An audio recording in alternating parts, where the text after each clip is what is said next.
you're live in the room. I am now? No. I didn't turn it on. Yeah, you are live. So you can flip that.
are behind on time. There's nothing scary, but I'll get started.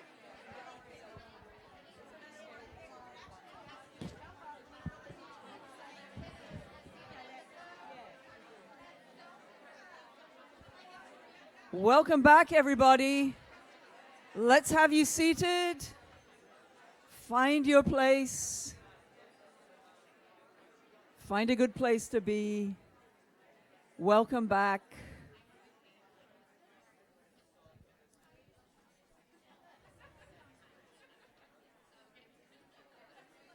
Great.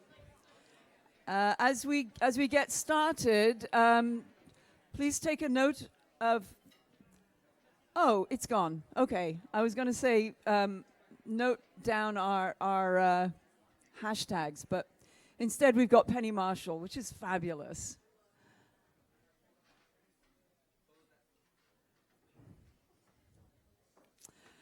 So, welcome, welcome, welcome. This is our third summit. Do I have light? I always like to know if I'm in the light. I think it's really important for women to know whether they're in the light or not. And I think it's fine if we keep the lights up in the house, just because we can do that, and I think that's fine for this. Mind the Gap. This is our third summit, and doing these things, of course, means that we have an incredible community of people who support us in all sorts of ways. We've had some amazing sponsors who've stepped up into the Mind the Gap space, and it's kind of great because I think that what we did with Mind the Gap is to say, we want to do this, we'll open the door to doing this, and there are so many people who are on board with this kind of work. We have on board as sponsors Delta Airlines, the Edgedy Foundation, LunaFest, Christine Shantz, Netflix came on this year. We have, just amazing people who've come into the sponsorship space. We'd had support from the Academy when we first began this, from Marine Community Foundation, who've been phenomenally supportive. So a big, big, big thank you to supporters of Mind the Gap.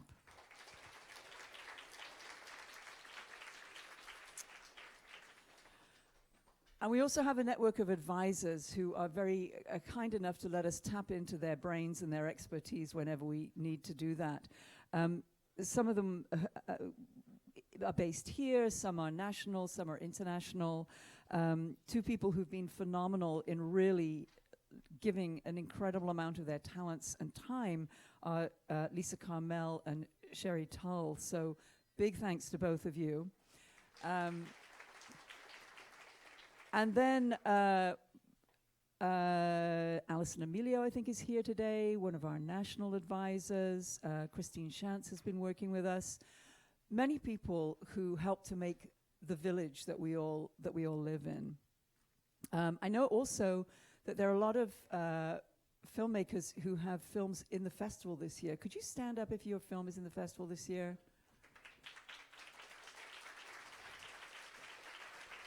I think it's a few more than this, but whatever, Yeah. So it's a great community. So Mind the Gap, people will tend to talk about this summit is shorthand for Mind the Gap, but it's actually a lot more than that. It began 5 years ago with the goal of getting to 50-50 by 2020 in terms of the numbers of directors that we choose for this international film festival across all the sections of work that we show. This year we reached 48%. Yes. So Mind the Gap is not just today. Tomorrow we have a directors forum here, directors no hyphenate, directors forum. They are all women, yes. We also have screenings throughout the festival, of course, with 48% directors. So please support the directors of all genders who are here at the festival, but keep your eye out for the Mind the Gapniks, because they are here in force. We also have created a Mind the Gap Award, and I'm thrilled to let you know that our first speaker today is Anna Serner, who is our newest inductee into the world of the Mind the Gap Award. More about her in a moment. But we're also moving Mind the Gap into our year-round programs. So there's work that I'm doing with Joanne Passant and Shakira Rifos with CFI Education, our education program. There's things that we're doing with the Reframe Film Center. There's a groundswell of work that is really pretty great. Today's summit topic is on money. And of course, you may think of Pink Floyd, you may think of ABBA, It's a Rich Man's World, many things that we think about in the world of money. And the thing that we found extraordinary when we first started to take this out into the world was that people resist the notion of money. There's an embarrassment around it. It's uncomfortable. People don't necessarily like to talk about it. And it made us question, what is it about money? And of course, for filmmakers, when you think about money, the first thing you probably think about is financing. But there are other topics that I think come out of it. Money as power, money as gender equity and pay equity. So these are some of the topics that we'll be looking at today in the context of film.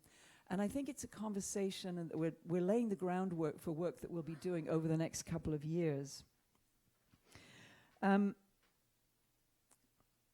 On that topic as well, it's 90 years ago that Virginia Woolf wrote A Room of One's Own, in which she said that what a woman needs to write fiction is money and a room of one's own. And she put it in that order. She put the money first.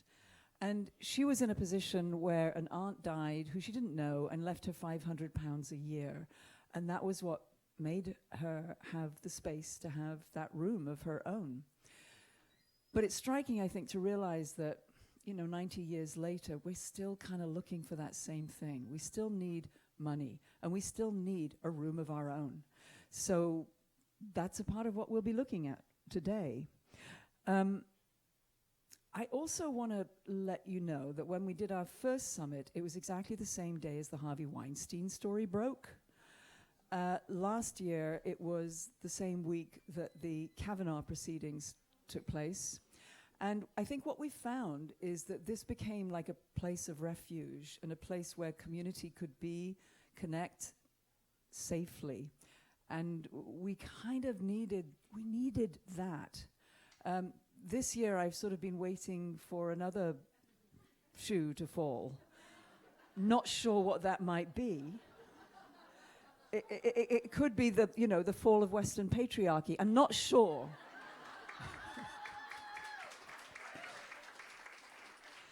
But whatever's happening in the outside world, we are here. We are community, and I'm so thrilled to see you all today. And we're going to show you what's been happening over the last year in a very brief slideshow of the year in Mind the Gap. Let's see this.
And it's my great honor to welcome our first speaker of the day, Anna Serner, who is the CEO of the Swedish Film Institute.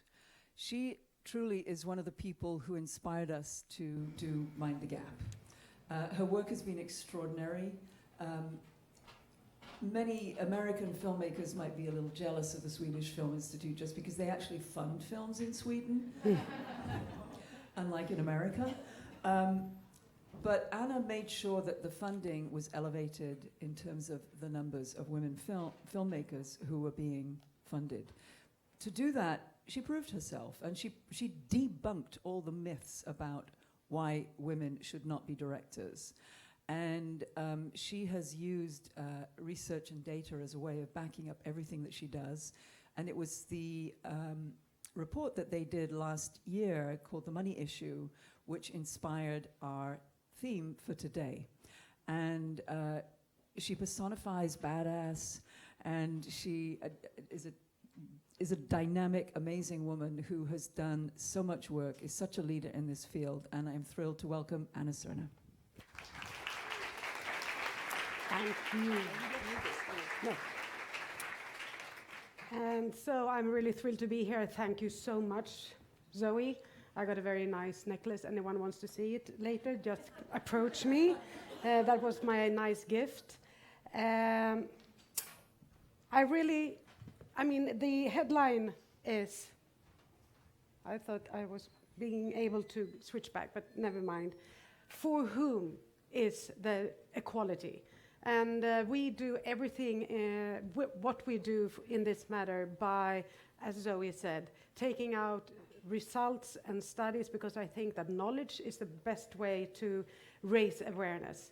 So last year was the money issue. This year we are focusing on actually what women are we talking about. So we are doing a report that it will be released in a couple of months, which is does it matter what age you have, and does it matter what color your skin is?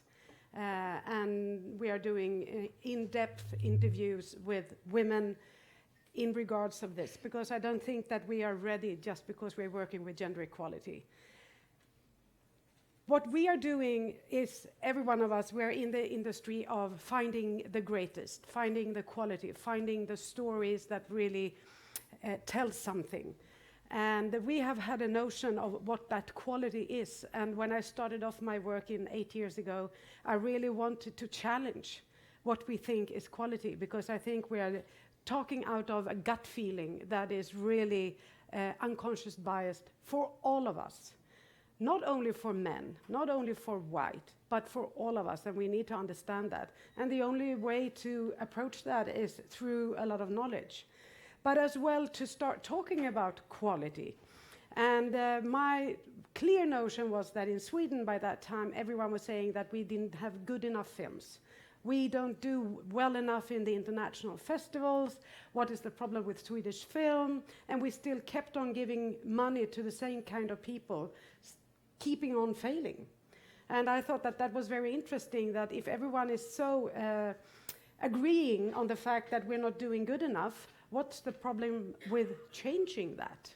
And one way of changing it is actually considering the whole talent base, not only the white male talent base. Even though, I come from Sweden, we are very white, but we are very female as well.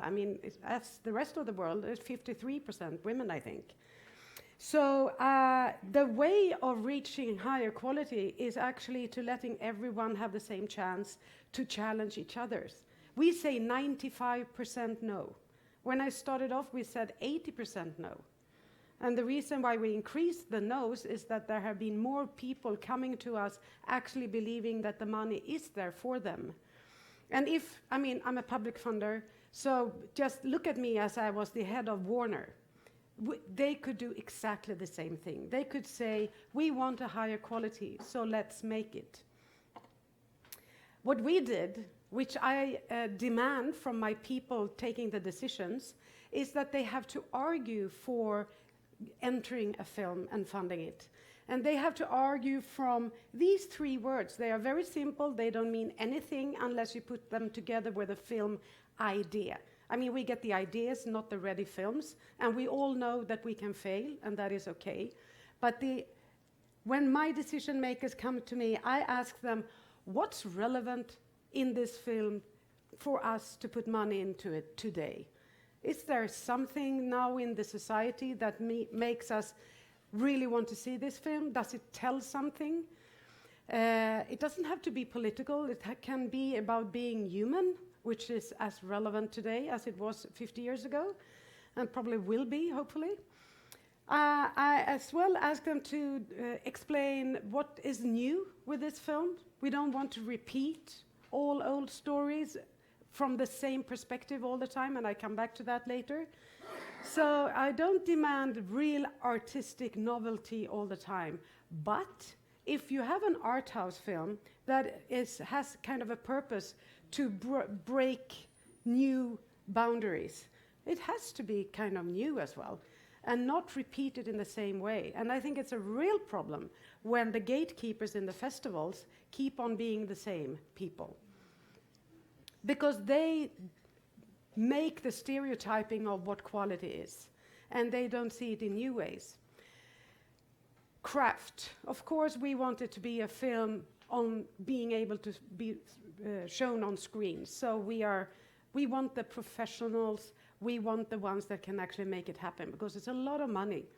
Not in Hollywood, if you compare it, but still, it's a lot of money, and for me, it's the taxpayers' money. And if I was the Warner head, I would say it's my investors' money, or the shareholders' money. So we really need to do it better. So when we started doing this, it really turned out that in our Oscars, which is the Guldbaggen, very important competition, remember it forever. Women have now 42% of all they get 52% of all the awards of directing, screenwriting, producing. Yeah. For me, that tells that women are as capable of doing good films as men are. And to prove that, we have started a website which is called the Nordic Women in Film, where we post all key players in the film, and we write articles, we put them in context, so history won't erase women. You know, there is a film right now which is called Be Natural, about the world's first female director, or maybe even the first director, Alice Guy Blaché.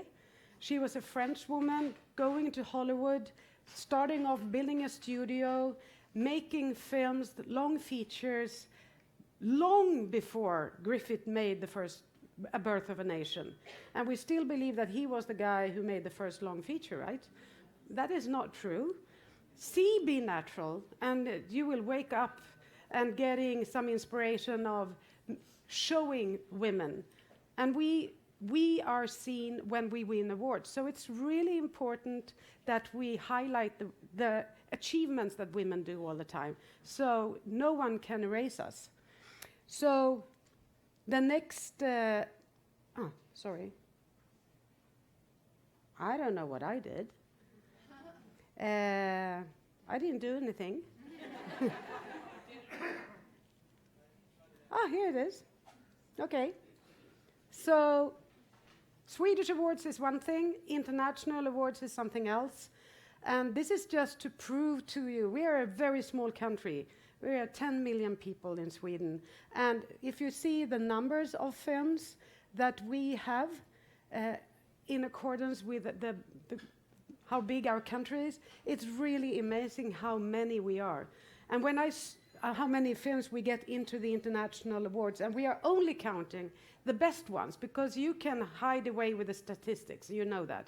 So the most interesting festivals, except Mill Valley, of course, we have Berlin, Cannes, Sundance, Toronto, and Venice.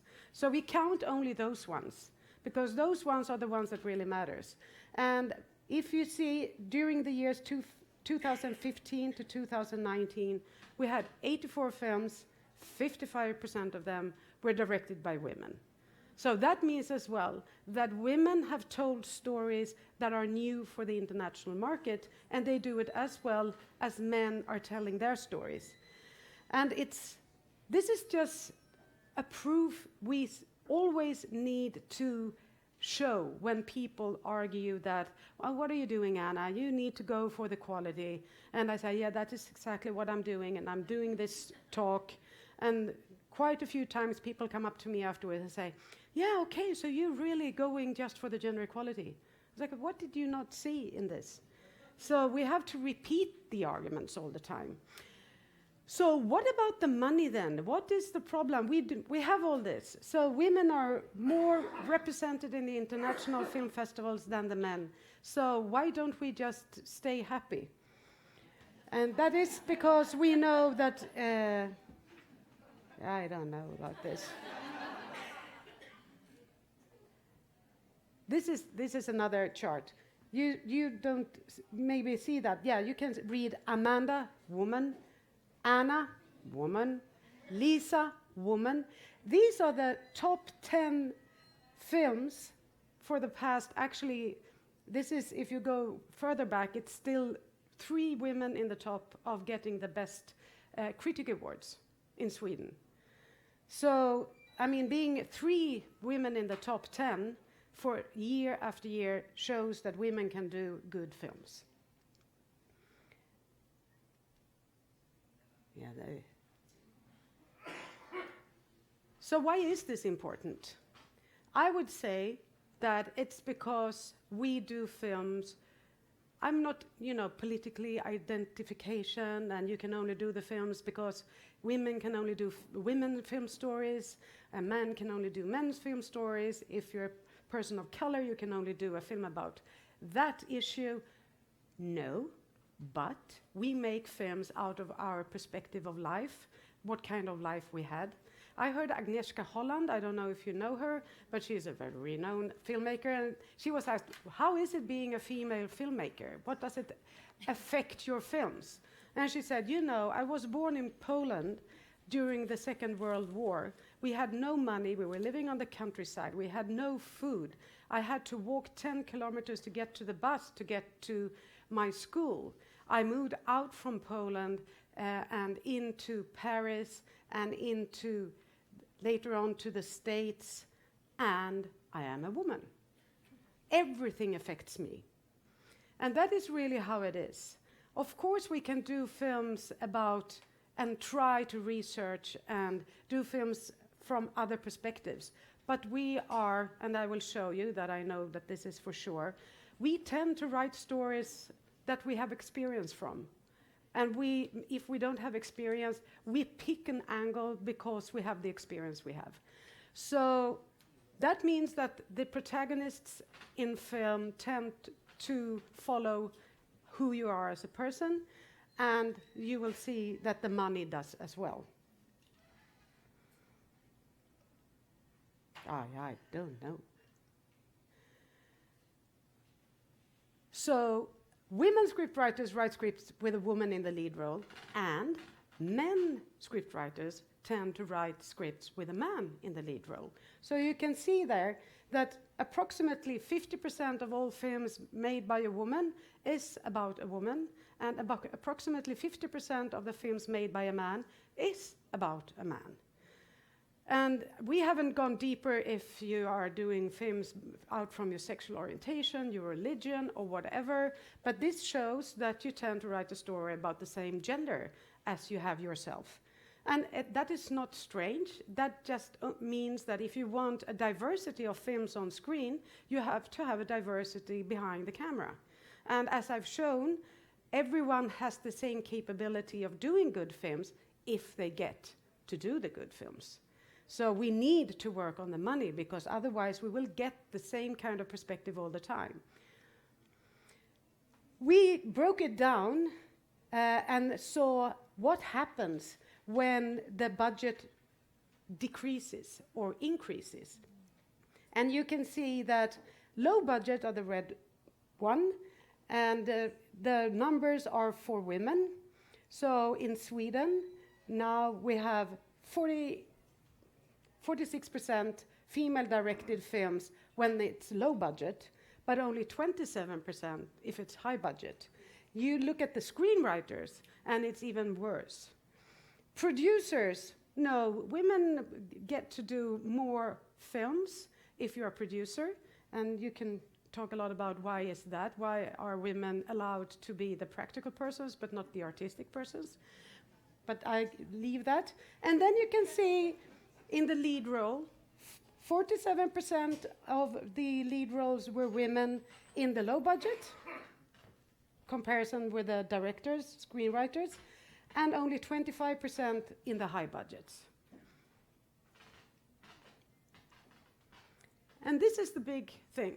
So the admissions, and this is obvious, the admissions are, of course, a lot higher when there is a big budget, because if you have a big budget, you get the big distribution, and you get the big bucks, and then you reach the big audience.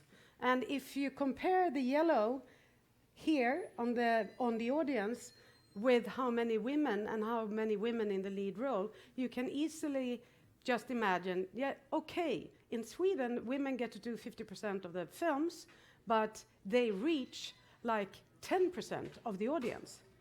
And if you believe, which I do, that film make a significant change and matters in what kind of conversation do we have as society, what kind of talk do we have with each others, how do we look on yourself and others, is through film. And we mirror ourselves. It's like Gina Davis says, if you can see it, you can be it. And in this shows that if women can't see women in the lead role, they can't be it. So we teach our young people that, yeah, the lead roles are male, they get the power, and the women don't. And I guess you all know about the Bechdel-Wallace test, right? Mm-hmm. Yeah. It shows that women passes the Bechdel-Wallace test like 95% of the times, though the films only have 50% of women in the lead role. So women can make a difference and have a role in women's films, even though it's not a female film. Can you describe Bechdel-Wallace? Bechdel-Wallace is you just try if there is two named women in one film that speak with each other for more than 1 minute about something else but men. And in Hollywood, I think 26% of the films passes the Bechdel-Wallace test. When men do films in Sweden, about 50% of the films passes the Bechdel-Wallace test, and when women do, about 100% passes. So it's, and I mean, there are, of course, times when the Bechdel-Wallace test is not interesting because it's a film about maybe only two men, and I have no problem with that. But it's when the films are about normal life, and still women can't speak about anything else but men for more than 1 minute. It's a very controversial test, this. And in Sweden, I've met so many angry people saying, you don't understand, that is not quality. And I'm not saying that is quality. I'm just saying, I think women should be able to have something to say, except talking about men. So these things only show that the distributors, of course, follow the bigger budget films as well. So the gatekeepers are, when I talk to the producers, they say, yeah, but you know, it's the distributors that say that we want those kinds of film. And when I talk to the distributors, they say, yeah, but you know, we only take the films we get, so it's the producer's problem. And I say, so maybe you two should talk with each other for a while. And then the guy, he was from Disney in Sweden, so he was like, yeah, but I have to leave now. So, I mean, we tend to do what we always have been doing, and that's why we need to reveal all those data, because then you have to understand things a little bit more. And then maybe, if you are aware that you saw on the clips that Zoe just showed you, that women-made films make bigger profit, and they reach big audiences if they have the big budget from the beginning. So it's not like women can't make box office successes. Women do. But the distributors and the producers don't believe that, even though all facts say that. And this is the average launch budget sizes for men and women. And you can see everywhere you go, men get more money than the women. And it doesn't matter if it's low budget films or high budget films, this is an average. But it gets bigger when it's the high budget films. And these are the admissions going from male lead and female lead. And of course, the male leads get bigger admissions. And we only repeat the stereotyping that we are doing.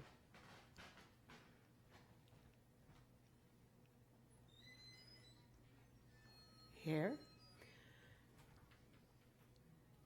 And this is for the actors in the room. And I know that you know this. Average age, women 38. And we know there's a lot of moms played on the screen by women that are younger than the sun.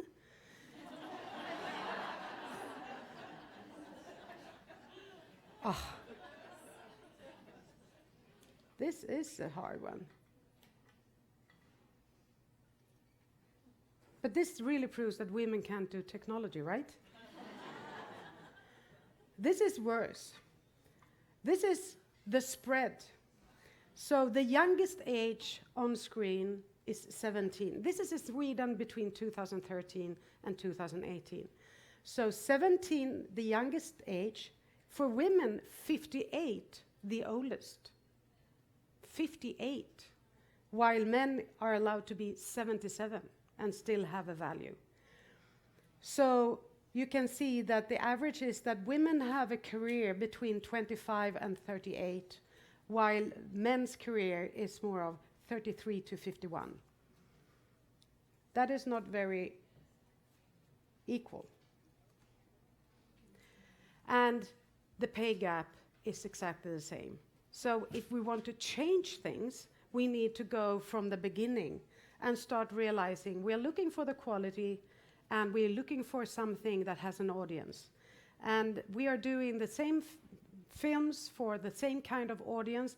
The festival admits the same kind of films for the same kind of audience.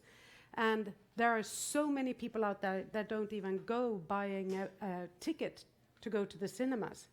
So just imagining if we started to have new perspectives and letting new people do the films, reaching a new audience, what kind of a wonderful society we could have when we were actually seeing the world as it is. So that's what we're working for. So stay tuned for the next report. Thank you.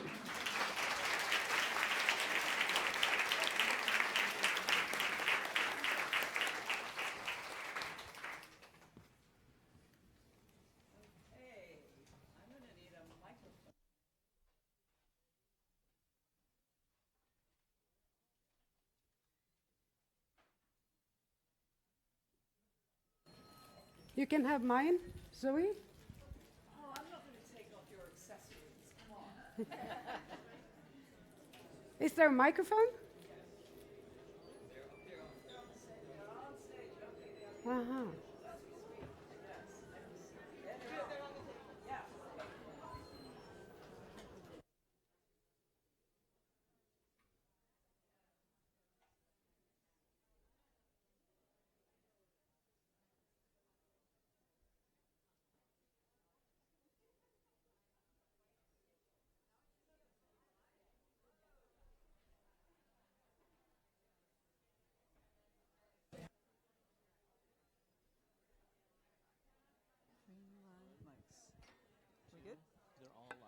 Great. All right. We have contact. Just to let you know, if you didn't know already, we are live streaming this on our YouTube channel. You can also access it via Twitter. And I would encourage you to connect with everybody via social media. We would love it if you write about Mind the Gap, write about the film festival, write about the films that you're seeing. And let's get into our next discussion. This is going to be with Pratibha Parma and Jennifer Siebel Newsom. I'd like to welcome them both to the stage. I know that Pratibha's here. Jennifer just arrived. Great. Pratibha, welcome. Yay. Have a seat. I know Jennifer's here, but we just have to get... She has all the adoring crowds are outside, you know, and so we have to get people past. And Olivia Wilde just arrived as well, so let's get them in here.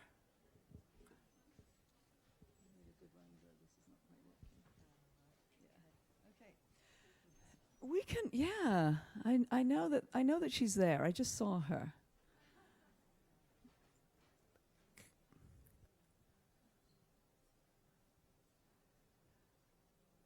Well, while we're waiting, just to remind you,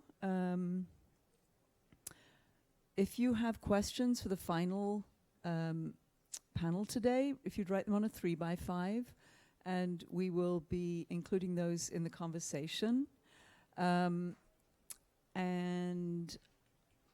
I think we're almost good to go here. Yay. Please welcome Jennifer Siebel Newsom. Hey, sorry. Here. Let me give you both mics. Yay. Yep. There we go. Thank you. Great. So we're going to have a conversation about pay equity and core values and what our core values are. And I know that we're getting a little late, so I'm going to just keep time of us here as well. Jennifer and Pratibha are two filmmakers whose work both on screen and off screen has been really dedicated to examining social change and creating social impact through their work. In this conversation, we're looking at filmmaking and the power of films, both documentary and fiction, although you two are both primarily documentarians, to launch important national and international conversations. So we'll look at their recent work, their recent projects, and discover what they're finding to be the most compelling issues right now, and for women particularly in the context of today's topic of money. Money as financing, money as power, money as pay equity. So Jennifer, let's start with you. With your earlier films, Misrepresentation and The Mask You Live In, you created very, very strategic ways to bring the work into the world and to create impact. So what I'd love you to do now is just to tell us a little bit about your most recent film, The Great American Lie. How's it going? And what are you doing with that? Have things changed from the way that you're bringing your work out into the world? And also just a note to us, we have a screening on October the 21st at noon at the Reframe Film Center, which is a free community cinema screening. Thank you for letting us do that. The tickets for that are available online now. So Jennifer, tell us about The Great American Lie. So thanks everyone for being here. Good morning. Just really quickly, you know, with the first few films, Misrepresentation, The Mask You Live In, we launched social action campaigns through the Representation Project. And basically those films have education curriculum, age-appropriate education curriculum in schools around the world. We had community screenings, non-governmental screenings, governmental screenings, corporate screenings for those films, with calls to action for individuals in those communities, because both of those films were based on the concept that if you can shift hearts and minds around these limiting gender stereotypes, you can change attitudes and behaviors, which ultimately leads to cultural transformation. And we've been credited for transforming the representations of women in advertising vis-a-vis the Super Bowl campaigns, and also on the red carpet with Ask Her More, which has led to further conversation and empowerment of women in the entertainment industry, which has been contributes to the Me Too movement and Time's Up. So that's part of the trajectory of the work that we like to do. It starts with a film, and it moves into campaigns and social action and ongoing education and conversation and communications. The Great American Lie is a documentary that basically looks at this cultural value system that we've that's embedded in sort of the fabric of America. This valuing of hyper-masculine traits, power, dominance, control, and aggression at the expense of empathy, care, and collaboration, and looks at the social, political, and economic ramifications of that, and in particular dives into social immobility and economic inequality. And I see that as like the largest, most vexing issue of our time. And the Great American Lie really calls us all to recognize our common humanity, that we're in this together, that there's no leak on my side of our boat, that we rise and fall together. And so it's a really inspiring and uplifting film in that regard. The film has just begun its social action campaign, but I want to take a step back to kind of celebrate something that I'm seeing going on in the entertainment and larger cultural landscape, which is that there are a few production entities and nonprofits like ourselves that are taking issues and actually linking those issues with films in a way that furthers a policy agenda on top of a cultural agenda. And I think that's really exciting and transformative. And in this new position that I have as first partner of California, it's really fun because originally we were talking about equal pay, and that's part of this whole money conversation. It's been fun to inspire shifts in government, having been in the film and advocacy arena, and bringing some of that creativity, that advocacy, that campaign into government in a way that actually I've been told is inspiring those in government, especially women and women of color, to use their voices more. So I guess I'm being kind of vague, but I want you to speak, and I don't want to take up all the time. I think the cross-pollination of film, policy / government, and culture vis-a-vis, obviously through film, but also advertising and social action campaigns and what have you. I think this sort of cross-pollination is really powerful and impactful, and I'm very optimistic that we will be able to solve some of these really vexing cultural and societal problems. The one we're obviously trying to tackle in the Great American Lie being social immobility and economic inequality, but through really strategic partnerships across sectors and industries.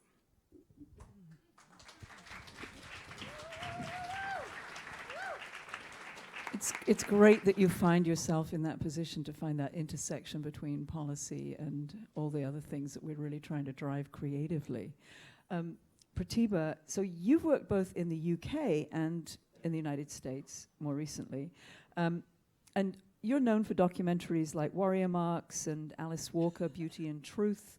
And then your recent works, you've been developing a feature film. I would have to say this is a very brave project. It's about Andrea Dworkin, who is a very interesting character. And you recently directed an episode of Queen Sugar for Ava DuVernay. Yay. So could you give us a brief introduction to what you're currently working on and how it's been, particularly to shift from producing and financing when you're based in the UK versus in America? I mean, when I first saw you, engaging with America in terms of financing, it's like, it made me realize how hard it is here. Is this on? Yeah. Well, thank you for that introduction, Zoe, and the context. I don't, in terms of financing between the UK and the US, I think in both instances, there are different kinds of infrastructures. And I think that there is a myth of meritocracy. And I think that myth is in both continents. It's both in the UK and in the US. So there is this myth that, you know, somehow it's on the value of your work that you will get access to finance. And I think what that denies is the power structures around identity, gender, sexuality that exist. You know, power tends to replicate itself, and there are gatekeepers both in the US and the UK, everywhere, and it's often a small group of gatekeepers, and those gatekeepers are an insular network. So it was great to hear Melissa this morning talking about setting up a girls' club so that it kind of, you know, the kind of networks that exist become more exposed, and that we help each other as women filmmakers to get access to finance. So, you know, from my experience in terms of financing, it's equally hard as an indie filmmaker. And one of the other things I would say about being an indie filmmaker is that, you know, I've been making films for about 3 decades now, and talking to so many other women filmmakers, there is a challenge of sustainability. How you sustain yourself as filmmakers if you don't have inherited wealth, or if you don't have family. So you know, what's been happening for a number of years, say in the UK, is that interns are paying production companies and studios to intern with them. Really? Yeah. So who are the people, who are these interns who have that access to money? You know, and they're not women of color, they're not working class women, they are mostly young boys, white boys, who are getting these opportunities. And that's just one example. So, okay, to talk about my current film, you know, Zoe, I don't take on easy subjects, as you know. Warrior Marks was a film that I made with the writer Alice Walker about female genital mutilation. And it was made in the 90s when the subject was completely taboo. So again, we were breaking ground with that film. And to talk about social impact and policy change, I had absolutely no idea the impact that film would have. Neither Alice and I had any idea what the impact would be. And what happened was that the film, because we framed the conversation around FGM as an issue of human rights rather than a cultural problem, the UN, WHO, all of these world policy organizations began to change their language in terms of talking about this issue. And that was the power of that little film, you know. So films have a huge impact in terms of policy change, raising consciousness, breaking through ideas and stories that, you know, don't often get told. And that's kind of why I came into into making films, because, you know, I was guided by this quote always from Toni Morrison, who said, "I write the books that I want to read." And I kind of feel like, you know, many of the films I made are films that I would like to see out in the world. So Jennifer's film talks a lot about core values, and I think trying to identify those so that we know how to make shifts that we need to make. Could you both talk or converse with each other a little bit about what are the core values that you see either drive your work, but also things that need to shift as we elevate everything in the world that we're living in? those that drive me are really empathy, care, and collaboration. The feminine values, they're universal human values, but we've sort of bifurcated our values and put them into the feminine camp or feminist camp, in which case we've devalued them. We've made them less important because we put money and power at the center of everything. And I think that's why we're so out of balance as not just a country, but as a globe, as a global culture, as a world culture. So I think if we can uplift those, we can have more harmony and balance. And that's what we need. And we need to see it not just in financing, which is critical, but we need to also see it along the trajectory and distribution.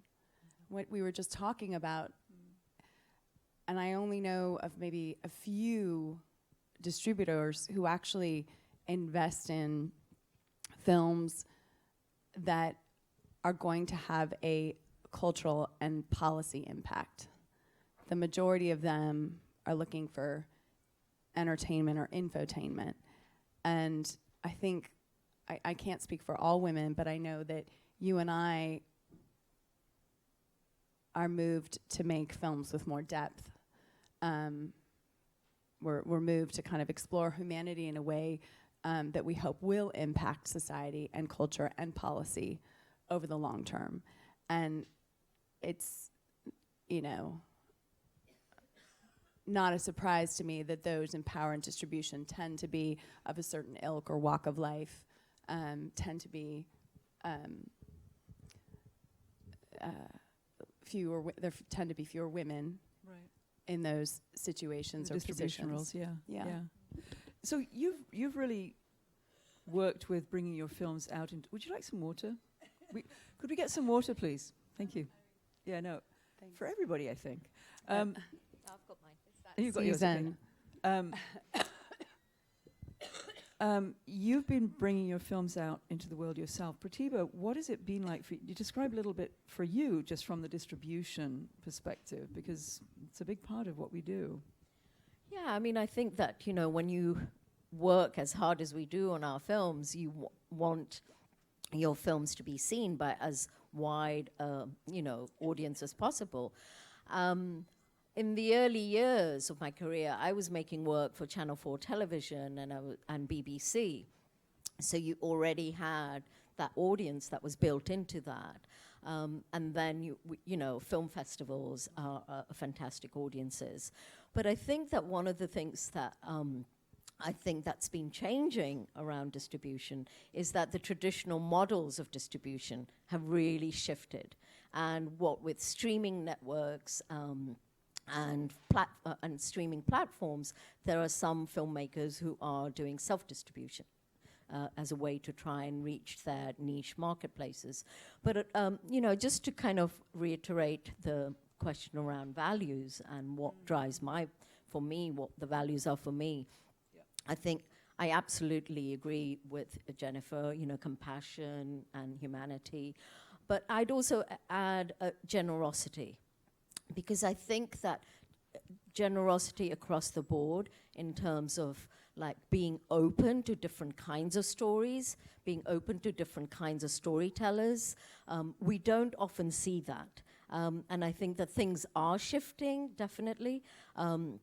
But my recent experience, just to talk about a kind of template for an incredible sort of core values of how we work in the industry, or how we could all be working in the industry, was my experience with Ava DuVernay and working on Queen Sugar. Now, Ava invited me to, as she's invited a number of different women directors, to guest direct an episode of Queen Sugar. And when she invited me and I accepted, she said, "Welcome to the sisterhood." Now, that was a notion I hadn't heard of for quite a while because it gone out of fashion to talk about sisterhood. As soon as it was announced that, these were the new directors coming in for season 4, and I was one of them, I had emails and on Twitter and social media, previous women directors from Queen Sugar writing to me, contacting me and saying, we're here for you. What can we do? we are willing to talk to you about what that experience is, talk you through it, and all along the way, that level of support that women of color were giving each other and uplifting each other, so that when I arrived on set in New Orleans, I felt like I'd already been there, because I was so familiar with it, what everyone had been saying. And I think that's that kind of generosity of lifting each other up and opening doors for each other that I think we need to work on a lot more with intention, really. Yeah.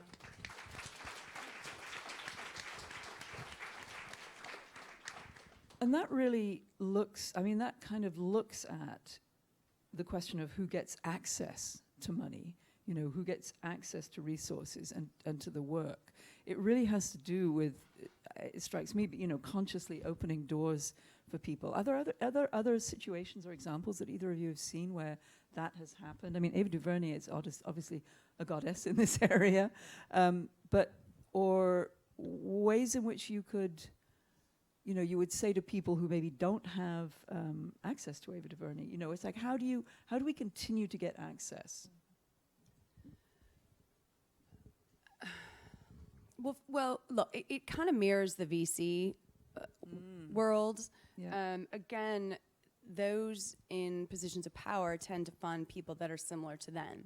So we have to break through that, and we need more men in power and with wealth to start investing in women. I mean, yes, exactly. I have been, my documentaries, I've been funded until this most recent film 100% by women and a collective of women who are awesome.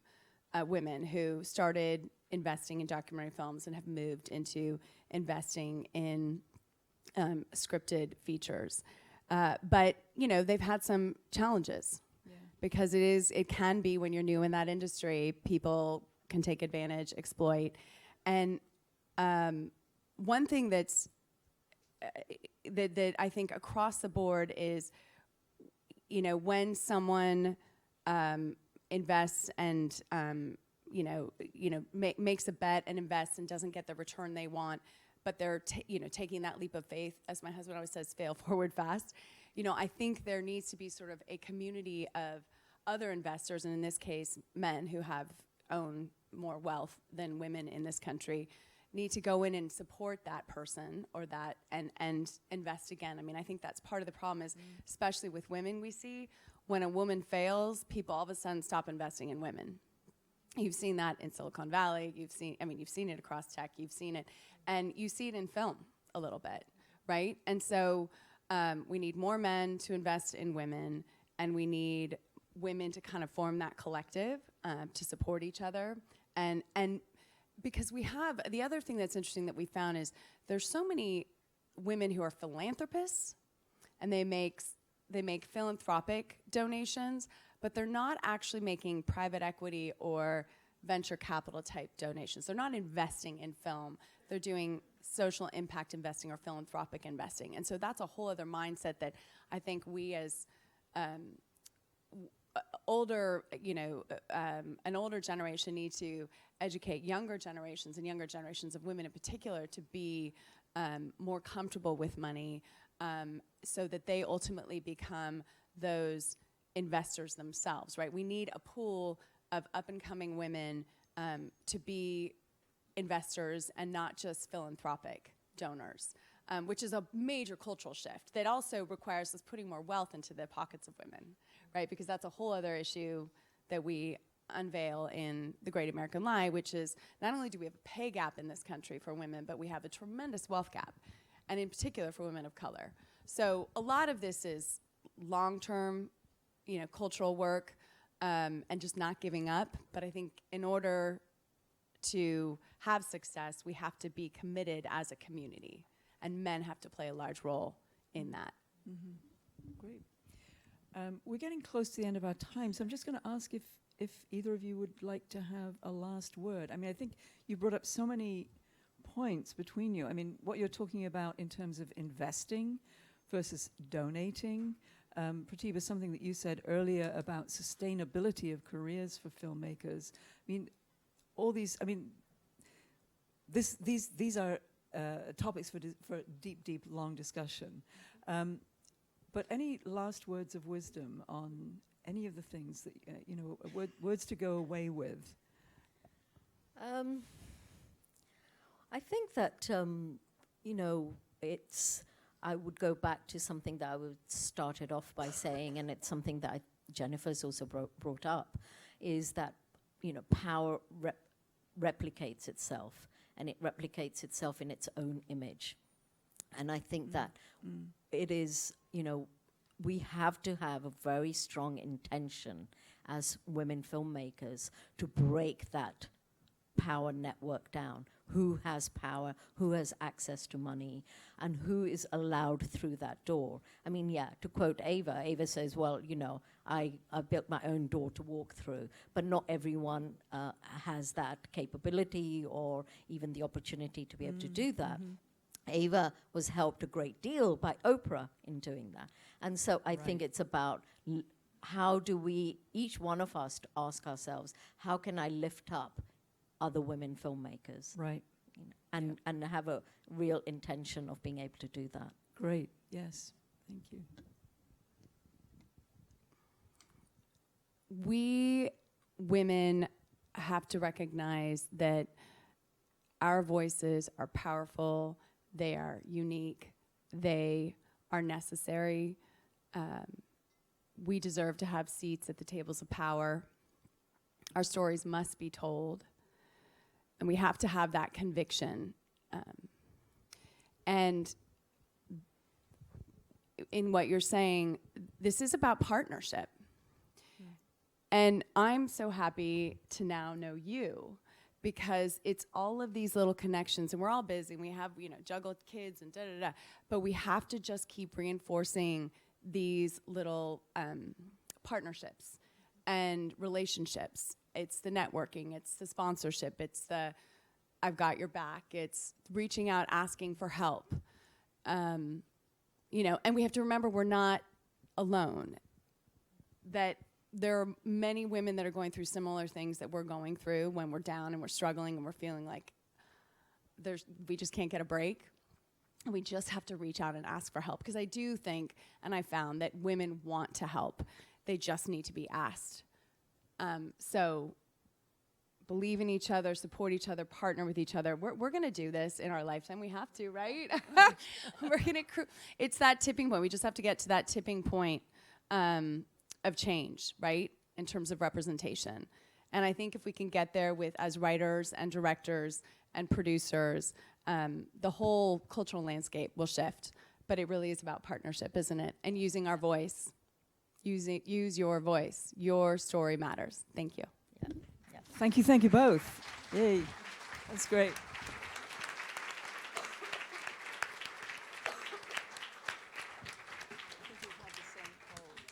And as we exit, I would like to invite Melissa Silverstein up with our next guest. Thank you.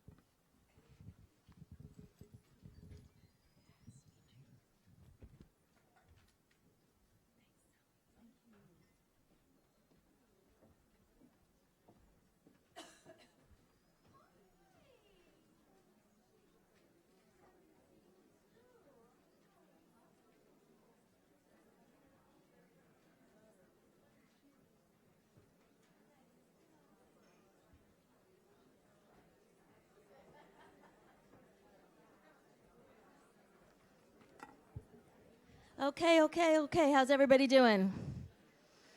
All right. Temperature better? Okay, great. All right. So I'm always making sure everybody's okay. So very excited to have this discussion today with two amazing filmmakers. I'm just going to call you both up to the stage and introduce you. Why don't you come up? I have Olivia Wilde and Casey Lemmons.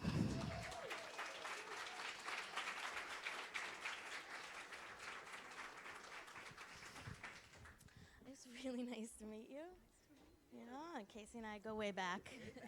Okay, you can take this off now. So just a quick bio. So Olivia is both an actress and of late a busy director.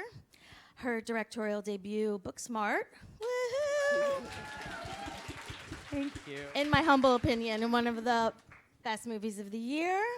Amazing reviews, and now she has 2 more movies set up. An untitled comedy and a psychological thriller. And Casey's been directing for 20 years, and amazing work.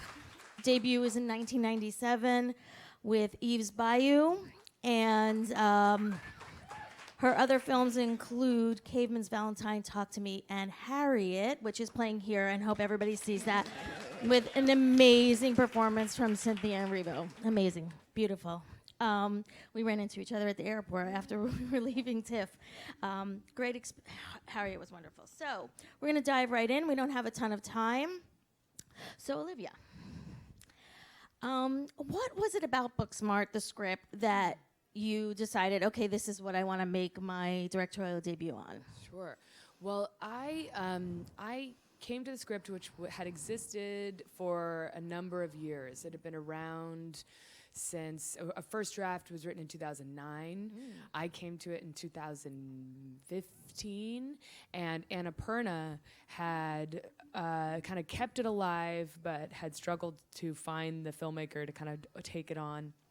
But I really credit Megan Ellison, as we just had this great conversation about women supporting women. Yes. And Megan, as a financier, always looking to support women, she had kept it alive.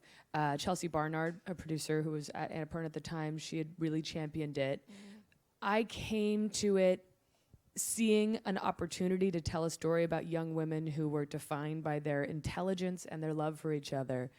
And I wanted to kind of make it my own and rewrite it to be a story about that partnership and the power of that alliance, and not have it have anything to do with boys.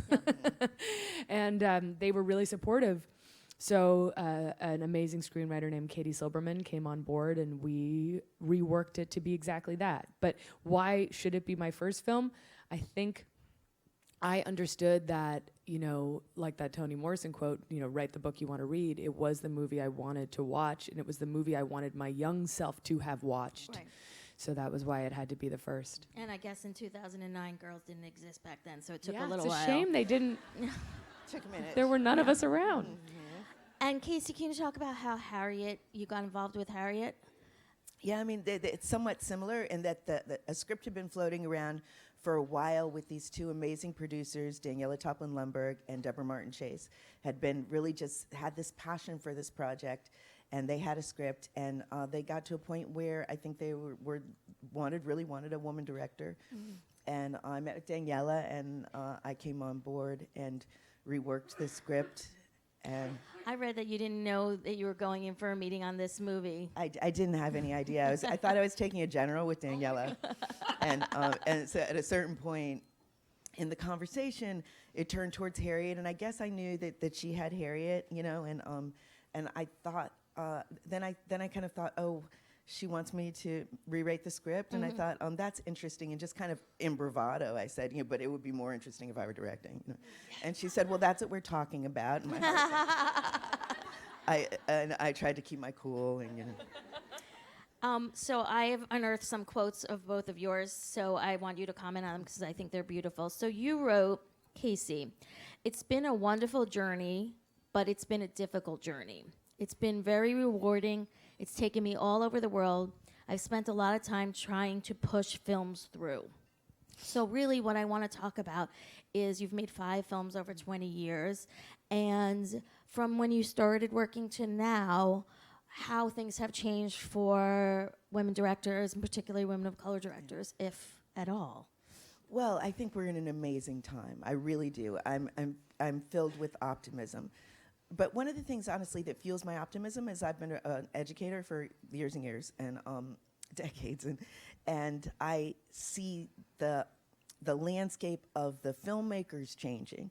So I have an opportunity to teach all these fantastic emerging filmmakers who are absolutely doing it, and then to see them kind of move on. For myself, I keep kind of, as my mother would say, soldiering on. I'm driven by what interests me. And as I've gotten older, I become more interested in what interests me and less interested in what people say about me. Right.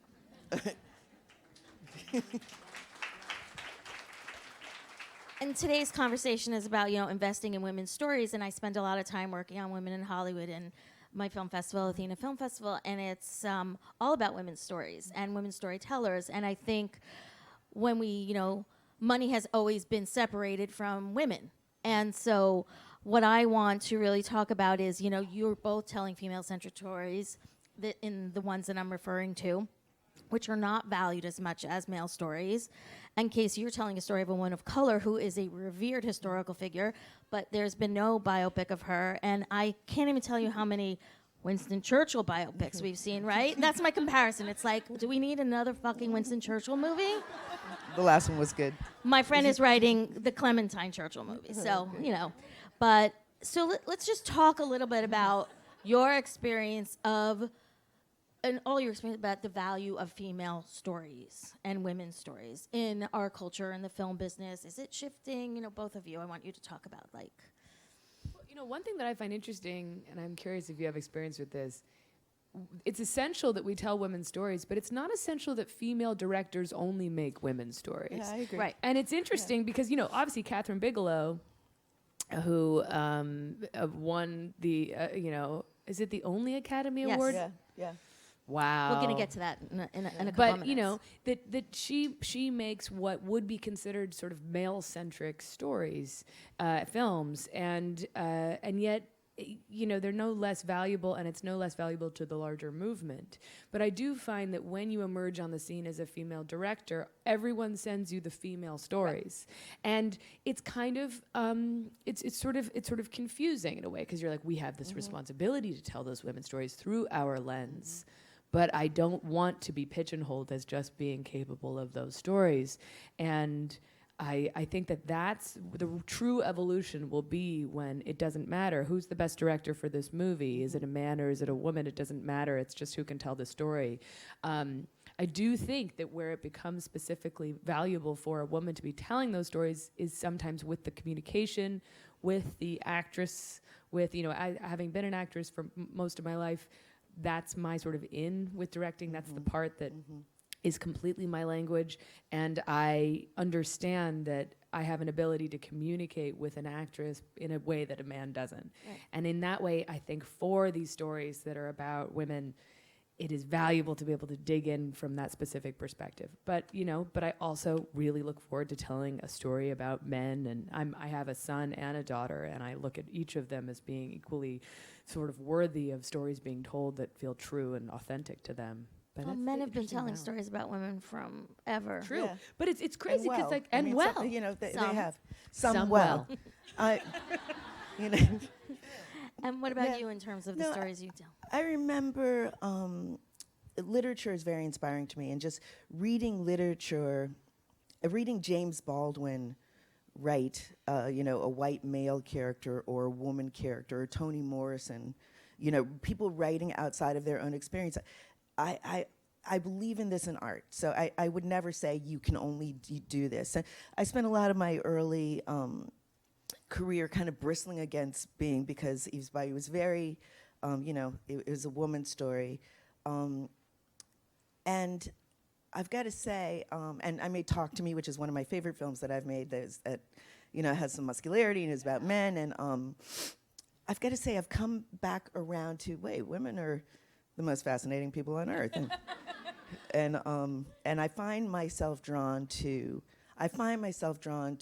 women and black people. Again, but there was a point in which I resisted that pigeonhole, But now I'm like, you know what? It's just so fucking interesting, It's like so rich, and so I feel nurtured by women and women's stories. Not to say that I wouldn't. I don't want to be pigeonholed in any way, But it is the opportunity to dive into that deep well of fascinating characters that you understand on a molecular level, Right. and can defend. I was recently making something where the actress gave us a performance that was, I told her that the point was to be liberated and to tap into something primal in a scene. And she did the most extraordinary thing, I mean, in terms of physicality, that was completely liberated, unself-conscious, and indeed primal. And some of the male producers came up and said, well, this isn't going to work because she seems crazy. Yeah. And I said, Scary. for centuries, women who are liberated are thought of as crazy. And I said, I don't want to alarm you, but what you've just said makes me enraged. Yeah. And it is misogynistic on such a deep level, and I don't think you guys even understand it. Right. And they were like, we don't want to do that. And I was like, you sure don't. Yeah. No, I mean, absolutely. I mean, there are words that are used to describe women, and particularly women directors, that when they get into the next room, people already know about them. They're pigeonholed. Right. And this is the crazy is like the biggest one, or she cries on the set, or this, Or she's a bitch. Or she. I mean, that's Yeah. the first one. Yeah. I remember, really quickly, just on that, I remember I was working with Halle Berry on something years ago, and she said, man, she was talking about turning 40 and how around that time in her life she stopped being afraid of being called a bitch, and how that totally set her free. Wow. And it just inspired me so much. I was like, oh, that's great. Resting bitch face is like the key. So one of the biggest issues for women storytellers is the lack of access to capital in all facets. I mean, from production and also distribution. Like, people don't distribute women's movies. So talk a little bit about how money, lack thereof, or ability to get some has played into your career, your filmmaking career. Well, yeah. I mean, it's everything. I think that I really consider myself in many ways a writer, and I've written some really good scripts, but it's just been extremely difficult to get stuff, off the ground. Every dime that we have to squeeze out, and we were so lucky with Harriet that we got the support that we needed. And it already had a studio support or pre-sold. You had no, money. we had Daniela. Right. We had Daniela, who I can't wait to hear her answer these questions. But Daniela, who was really determined through her own fund to finance the film herself. Like, if we can't find a partner, I'm just going to do this. But we needed more money. We needed more money than that, and we took some meetings, and we took 2 very incredible meetings, and both of those people said that they would come in, and we went with Focus, who actually gave us a great deal of support in financing the movie. It was still I would like to one day not be in a position where I don't have enough time and I don't have enough money. But so far, this has been the way that it's been for me, and so everything is, ultra heroic, and the schedule is unmakeable, but somehow you make it, and you don't have enough money, but somehow you do it, and it would be nice to just have. I remember hearing about Sideways, and like how he gave money back, and there was extra money, and and I thought, wow, like, dudes get extra money. and we are heroic, Yeah, absolutely. And so we're still in a period where we're proving how heroic we can be, with budgets. And at a certain point, it would be nice to just have like enough money. I don't necessarily need extra money. I just need kind of enough money. Right.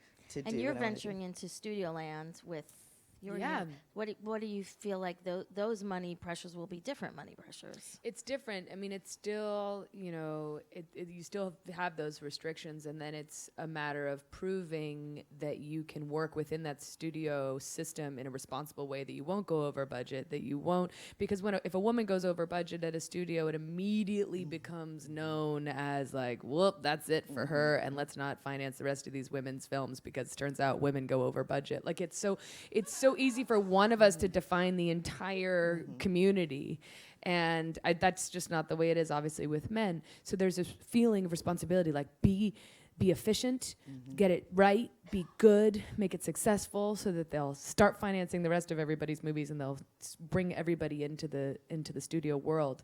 I am benefiting from really strong women at different studios. Donna Langley at Universal has long championed female filmmakers, and the first deal I set up after Booksmart was with Donna. And she very clearly told the rest of her team, help Olivia make the movie she wants to make, because that's what she's setting out to do. And now working with New Line and Warner Brothers, it's clear that is also the directive, and I think it's going to lead to good things for everybody. But I do feel this sense of like, okay, you got in, be a good kid, get it right, so that it can sustain itself. It's a responsibility. It's not. Yeah. For the next generations of women. Are you going to focus more just on directing now? Yeah. Well, what's great is that as an actor, I get to be a spy, because I get to go on other people's sets. Like I just did this Clint Eastwood movie, and it was so interesting to go and kind of lean back and just watch everything. And to just see like, oh, that's the way it works. Okay. And it was funny because Clint kept saying, we were about to shoot, and I'd be like in the corner talking to the DP or talking to different departments, and he'd be like, all right, let's shoot this movie and then you can hire them to do your movie, because I kept just using their time. So I do think that being able to do both, like, what a dream. I do encourage every actress I meet now to direct, because there still is this invisible, it's sort of a glass wall in between the two departments. Actors have long been sort of welcomed into the directing club, but actresses, there's been a sort of a wall. And obviously people have broken through it. Jodie Foster has done it many, many times. And I think that it's this powerful insight into the experience of the actress that allows you as a director to change that experience for them. When we were making Booksmart, I went to great lengths to make sure that they were taken care of in all ways, but even specifically like physically comfortable, whether that's doing a swimming scene or a love scene, coming at it from an empathetic perspective. So that's something that I encourage actresses to tell their stories and direct, so that they can impart that wisdom and experience on the actresses they work with. One of the ongoing issues related to why women don't get the opportunities, all the false narratives that have been created, is, about childcare and can women handle a set and can they talk to men, all these different things. And I think what's happening now, and you guys elaborate further, is that women are creating mechanisms for them to be successful with having children. Right. Like Marielle Heller only shot, they call them French hours, I think that's a term. So they started at 8 in the morning, they were done at 7 at night, every day. And she didn't have to add days or anything like that. And everybody knew, if you know the schedule, you're going to make the schedule. Right. And Tom Hanks wanted that too. It's quality of life, right? Everyone works in this business, and they're like, you have no quality of life. Just give into it, right? So what changes do you see with more women moving into leadership positions to have better quality of life and to have longevity as directors? Because that's what's going to be happening now, is women are going to be able to work. Yeah.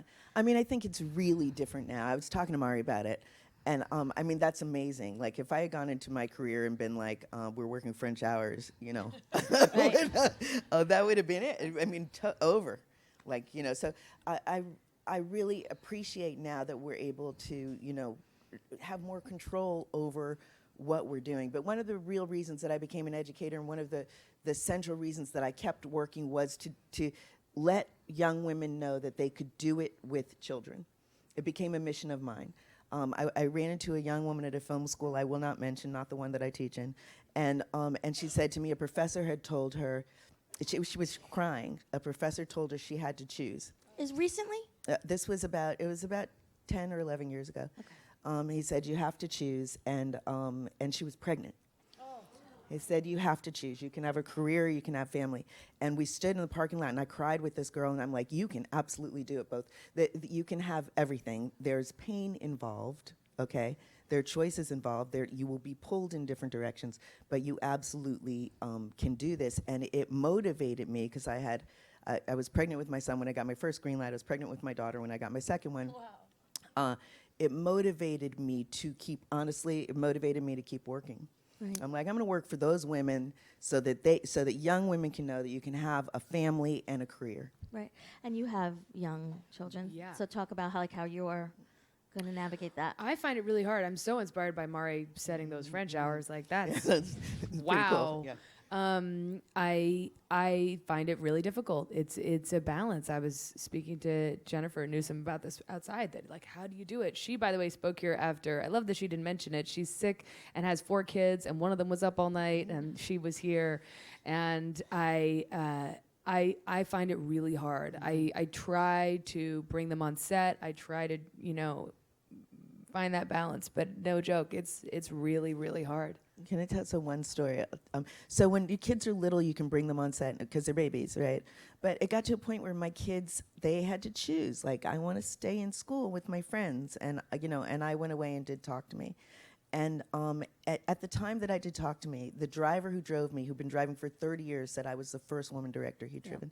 And the crew, they just weren't used to women directors. And so I was scouting one day, and we sat down for lunch. And playing behind us in a playground that I wasn't looking at, some kid hit my kid's timbre in their voice, and I burst into tears. And tears were streaming down my face, and I couldn't stop. And I saw these guys look at me in absolute horror. Like, oh, shit, this is what it's going to be like. And I said, okay, I'm sorry that I miss my children. And I explained it to them patiently, and they looked at me in terror. And, I didn't let that happen again. But there's pain involved. Talk about your sets, like building on that. Like, what do you do to make sure everybody knows you're in charge? Do you have to fire anyone on the set? Like, what is it? I mean, I hate having to isn't fire like people, the but I've Ava had to tells fire people. tell you got to fire someone, and when you fire them, public, so they know you're in charge. Can I get a time check? 5 minutes. Got it. Okay. Great. I So really your don't like sets. firing people. Only when it has to happen. I'm not a. I tell my students that I'm a very warm person. I'm a very warm and lovely person. The second I'm not warm, people are very scared. So sometimes you can be like chilly, and so I tell my female students, lower your voice. Right. Or if like I can be very lovely and warm, but I've worked with I've worked with all wonderful actors, but at a certain point, sometimes you might lower your voice. Like, is there a problem? Do we have to talk about this? Should we go have a conversation? And that can work well. So it's like you don't have to scream. You can be just a little less charming. Right. I agree. For you? I think, screaming never makes anyone look more powerful. But I think having a team, making very clear with your team, my AD is my military, sort of like that's my general, so that I don't have to yell at anybody. It's you make rules, you set standards that are clear. On Booksmart, we had a no sides on set rule. You come off book, don't ask for sides. You have to be ready to work. And it was a reality based on, it was a necessity based on the reality of a 26-day shoot. And when one person came to set not knowing what was happening and not having sides, everyone in the crew got really quiet. And then that's all that needed to happen to realize, like, oh no, you just don't break the rules like that. You come prepared. But I think, it is about, in prep, making clear what your standards will be, and then helping delegate the need to kind of enforce those rules to your team. So it's not only you. Because you have so much to focus on. So to know that your ADs and everyone else will keep those standards set. Last question about, advice, paying it forward. What would you say to a person who wants to be a filmmaker, a woman filmmaker? Like, what would you like to share? Oh, man. Well, that go for it fearlessly and make the movie only you can make. I think I'm ripping that off of Quentin Tarantino, but it's true. And really just it's about that team. It is a team sport. One thing I will say that I've seen go wrong with female directors who feel threatened, they feel insecure within that role, is that there's a sense of anyone who's disagreeing with me is questioning me because I'm a woman. That's not necessarily true. And if you come at it with that defensive attitude of like, what do you mean you don't like my choice of the shot? You're saying this because I'm a woman. That's not right. It's not. You have to be collaborative. You have to be strong and stay grounded, but don't come at it defensively. Once you pick the team, that is your team, and embrace it. Embrace the collaboration. Delegate confidently. I think that's an important thing to remember. Right. Casey? Well, number one is tenacity, but there's several. The number. Let's start with the one before number one. The one before number one is, are you sure you want to do this? Because it is not for the fainted heart. Right. It's not for the fainted heart. People will call you out, and it's just not for the faint. You have to really want to do it. Let's say you want to do it, then stick with it. Don't take no for an answer, and enjoy the process. Okay, because trying to make it, I don't know what it is, right? So trying to get there, I don't know where there is located. But I do know that you have to enjoy the process of being an artist or being a filmmaker every day, because it's very painful and this is your choice. So, own that choice and be available for it. And really try and get into the journey. Thank you both so much for being here. Thank you. Thank you. Thank you.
It's so comfy. I know. We're gonna get into it. I got the butt crack of the couch. I hope this is not on. No, I like it. I like it. We're just feeling going. of security. Of being I think there's water here too. Need a water, ladies? Oh. Yeah. Sure. Oh, here we are. Good morning, everyone. How is everyone this morning? Welcome to Mind the Gap. Thank you to Zoe and Susan for having me back on. I'm from the Bitch Talk podcast. I'm the host, creator, and producer. And I'm so happy the other panel said bitch like 4 times. So it was the segue into this panel with all of these lovely ladies. So I'm going to start with facts. And wanted to give you some information from the Creative Artists Agency study of films from 2014 to 2017. The top movies from 2014 to 2017 starring women earned more than male-led films, whether they were made for less than 10 million or for 100 million or more. Yes, let it sink in. This demonstrates that women-themed films are very successful. We just need more. So we are sitting here. We're going to talk about the Spark Shorts program first. Pixar has unveiled a new Spark Shorts program designed to discover new storytellers, explore new storytelling techniques, provide an opportunity to unlock the potential of individual artists and their inventive filmmaking approaches on a smaller scale. So I'm introducing filmmakers Kristen Lester, director of Pearl, and Rosanna Sullivan, director of Kit Bull, and Spark Shorts producer Lindsay Collins. Thank you for being here. Thank you. Loved both of those films, by the way. Can't wait to talk Thank about you. it. A lot of crying. My first question is for Lindsay. Can you tell us more about the Spark Shorts program? What was the impetus for the program? How does the program work? And how are filmmakers selected? Oh my gosh, yes, I can answer that. So Spark Shorts kind of came out of the fact that for certainly in animation, our process takes forever. A standard feature takes anywhere from 4 to 6 years to make. And as a result, it was becoming increasingly, difficult to get new people into the development process, because by the time, you had to work there for like 10 years, and then you would maybe get the shot to start getting into development to develop a feature. And in addition to that, we've gotten to this point where all of our films are, over $200 million in terms of tentpole features.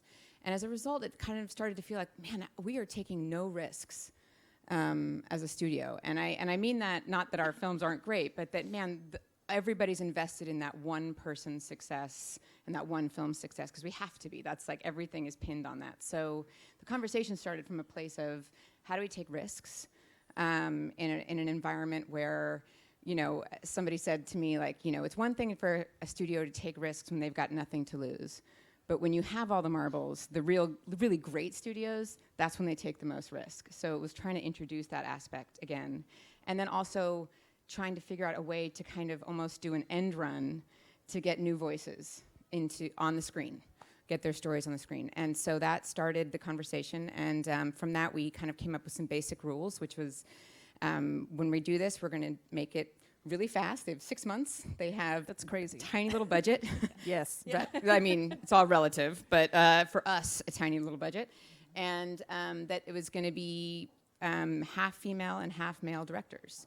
So we're trying to make 2 a year, and by definition, we just start from a place of like, okay, we were picking a female director and we're picking a male director, and then we also look at the leadership across the film, and also make sure that we're trying to get new voices, new perspectives on the team. And they were, I guess, Pearl was our second one, Kristen was our second Spark Short, and as of the end of this year, we will have completed 8. In 3 years, all kind of, if you add them all up, they were probably totaled the cost of one of our theatrical shorts, and we will have given the opportunity to 8 different filmmakers at the end of it. So that's fantastic. Pretty exciting. Yeah, That's awesome. Clap for that. Thank you, Lindsay. Rosie, can you tell us about your film Kit Bull and what gave you the idea for this story? Because I read that all the Spark Shorts films are very personal stories for all the filmmakers.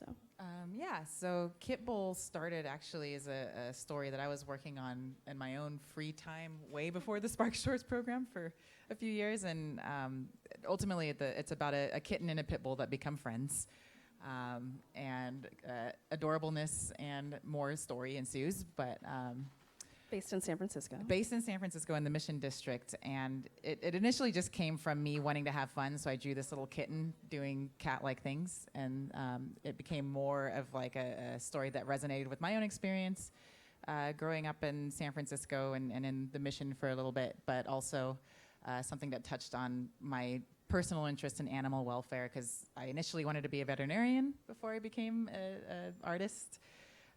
So it's just sort of like a hybrid of my love for animals, my own personal experience, and wanting to also celebrate 2D animation, which is my personal, one of my personal favorite forms of animation. It's Pixar's first ever entirely 2D short that we've ever made. So yeah, it was very cool. I mean, I know it's old school, but then for us that felt like, what? We don't know how to do that. So yes, exactly, the whole way through. But we muddled through somehow. Made a lot of people draw, including myself. Yeah. And I love the kitten. I love it. I love the look of that. Yeah, it was really interesting. And Kristen, can you talk about Pearl as well? Pearl was sort of based on my experience being a woman working in animation. I graduated from college, and my college class kind of looked, it was pretty gender balanced. It was about 50% women, 50% men, and I kind of expected that that's what the industry would look like going forward. And then, of course, I left school and immediately found out that that was not the case. For a long time when I was working, I was the only woman in a room of men, basically. And I found myself sort of over this, I don't want to say how old I am, but okay, we're in a safe space. over my career, I basically so infrequently worked with women that I sort of changed myself to align myself with the men that I worked with. And I really didn't understand sort of how much of the feminine side of myself I had sort of pushed aside and kind of gotten rid of until I came to Pixar and started working with women for the first time. And I had this huge aha moment, which is just that, it was something that would continue in perpetuity, this like women making themselves into men in order to be accepted, to do the thing that they loved. And I sort of had this epiphany, and right as I had that epiphany, Lindsay asked me to make a Spark short. And so I was like, all right, I want to make a short about that and that experience. So that's where it came from. Timing. Yeah, timing. Yeah, it was fantastic. So these are for the filmmakers. Much has been discussed about the female gaze. How would you define and describe it, and what does it mean to you? Rosie, you want to go first? Sure. If I'm just thinking of myself as a female and gazing, and therefore, exactly. What does that look like? Point of view, I guess, I think it was essential for me to just have that in my short because, for those who may have been familiar with the short, there's the two animals are stray and they end up being rescued by someone at the end, and I always saw myself in that person who wanted to rescue the animals, and so I made that person a woman, and a woman of mixed ethnicity, so I just wanted that to kind of represent my own experience. So I think if I didn't have that just kind of naturally baked in, it probably wouldn't have come to me as just sort of naturally. And so I guess ultimately just having that representation just kind of naturally come out in our content comes from being female. Yeah, I agree with that. I think from my own perspective, there at some point, if anybody has watched the short, at some point in the making of the short, it's about a ball of yarn that wants to be accepted by a group of men, and we were in we have these things called brain trust sessions where we show sort of a rough cut of the film to our colleagues so we can get their feedback and what we can improve on. And somebody had suggested that Pearl sort of in order to be accepted, solved the sort of office workplace problems with her yarniness, whatever that meant.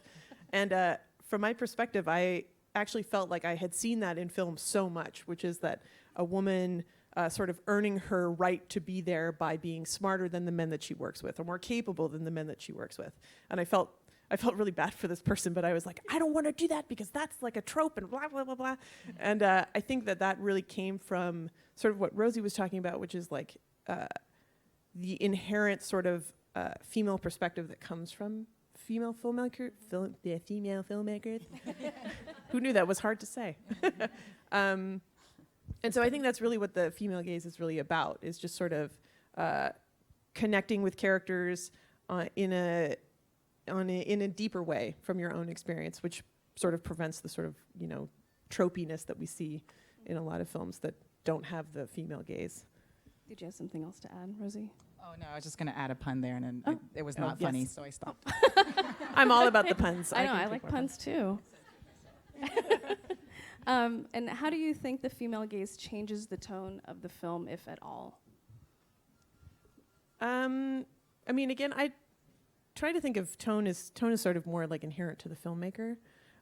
The biggest thing that I see as far as female gaze is concerned is just women being centrally involved in the story, women being fully fleshed out characters who aren't archetypes, who aren't tropes, who are messy and dirty and broken and all sorts of stuff like that. So I think that sort of female perspective is probably the thing that I think has changed those characters the most.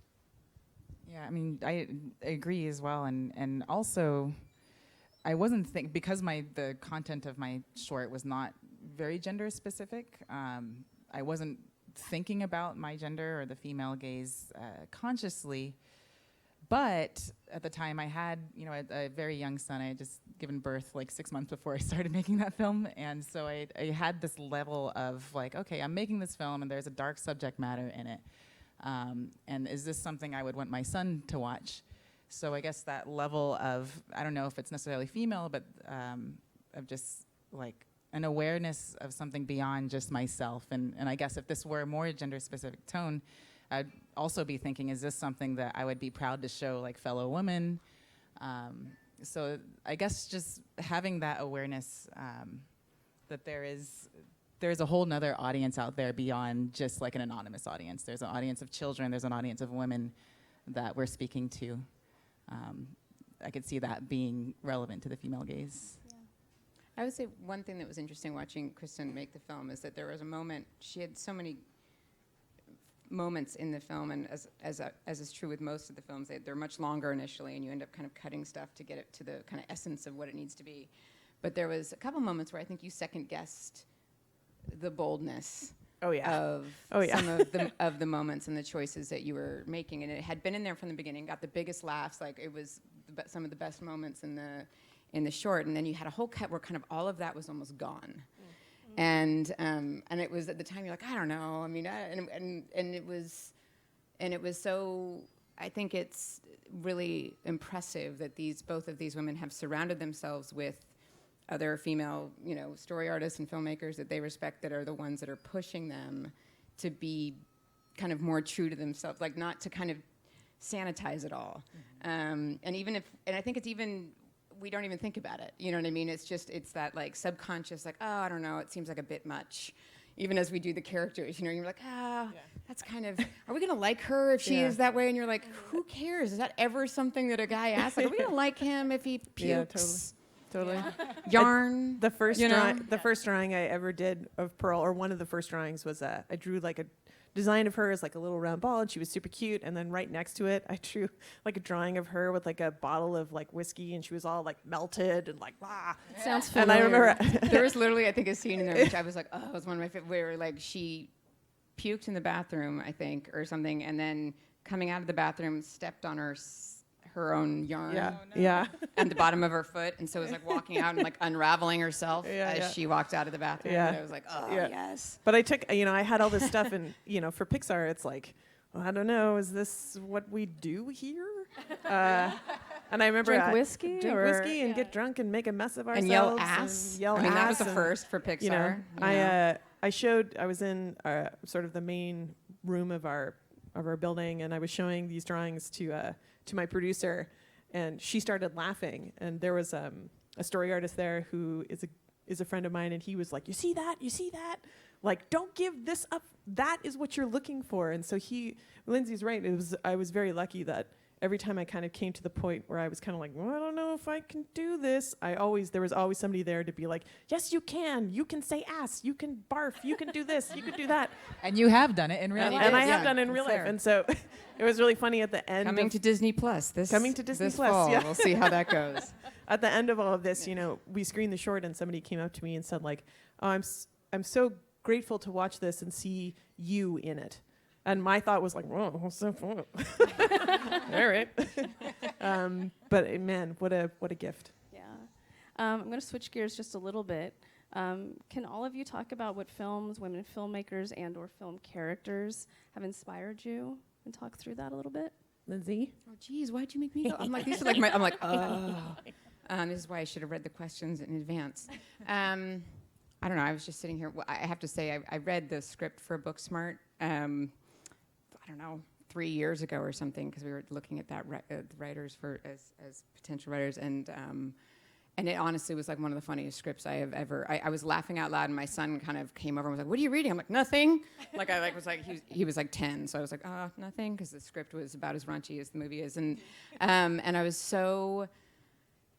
I've been watching actually movies again with my kids, because I think when you're a kid and you're growing up and you're watching it, you don't really you're not super conscious about like, I don't know, why does this speak to me? Why does it not? But man, watching movies again with your kids, you pay much more attention to. Is that me? Am I doing that? What's happening? Are we okay? Okay.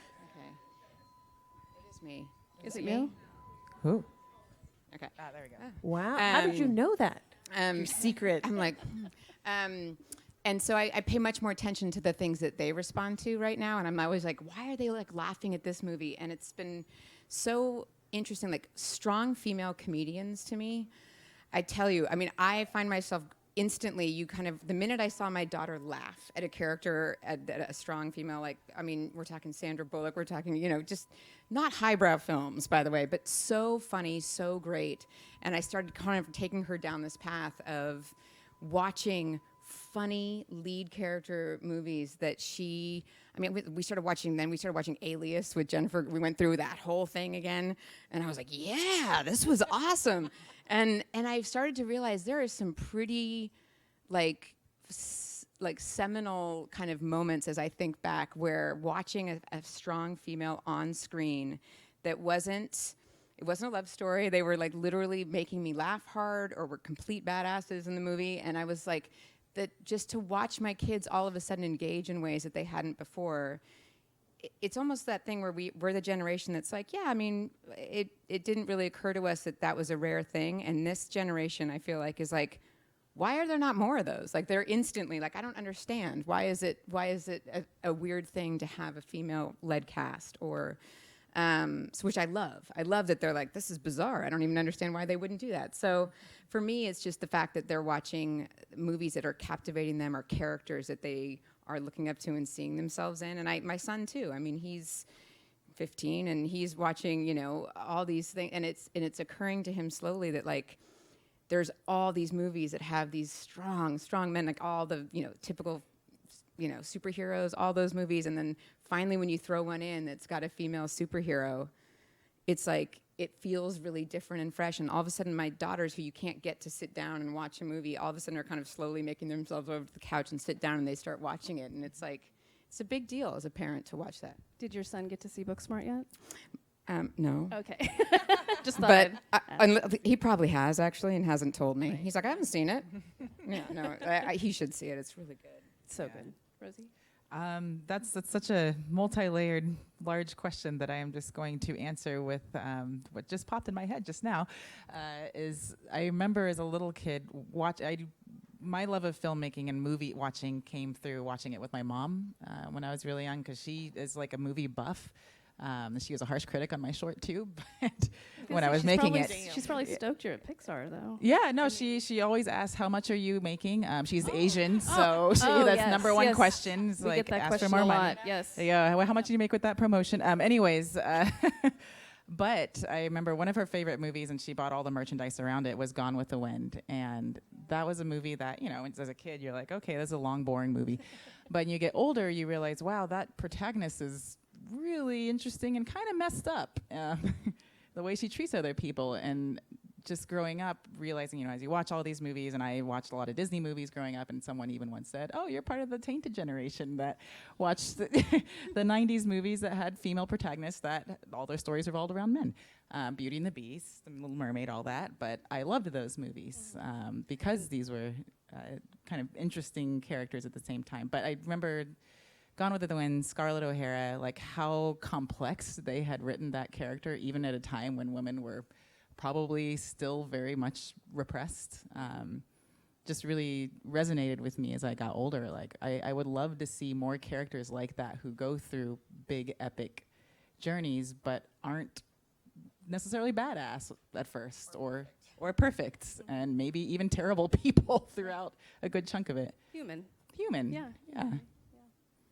I've always been a big fan of, strangely, of Nora Ephron. When I was growing up, I remember watching When Harry Met Sally, and I love the idea that like Sally is this like neurotic, like just complete mess.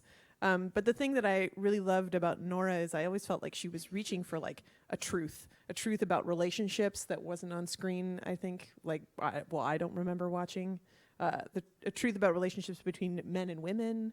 And then after I watched that, I got really into like reading her writing and stuff like that. And she was always really, I don't know, she's really inspirational. Like, you know, I still hold that like she wrote this thing where she was like, never serve fish at a dinner party. And I'm like, yes, that's absolutely true. Because people are hungry like 10 minutes later. So she's been a big influence on me. And then the other one is recently, my boyfriend and I have been watching a lot of the Criterion Collection. Who's your fiance now? Fiance, sorry, fiance. It's hard to say that word. It's just so fancy. Weird. It's such a fancy word, Yeah. fiance. And so we've been watching a lot of the Criterion Collection has a great sort of thing of just of female filmmakers, and so Kelly Reichardt is one that we've been watching, who's awesome. She did a movie called Meek's Cut Off, and Wendy and Lucy, which is really great. White Material. I can't remember the name of the woman. Claire Denis, which is also a great movie. Not a big fan of High Life, but White Material is very good. And so it's been awesome just going on this like journey of discovering not just Nora, but like all these other amazing female filmmakers who've been really inspirational. So I noticed we have 3 minutes left, so I'm going to go to the last 2 questions, if that's okay. We have many students and aspiring emerging filmmakers in the audience. What general advice and guidance would you give them as they pursue their careers in film?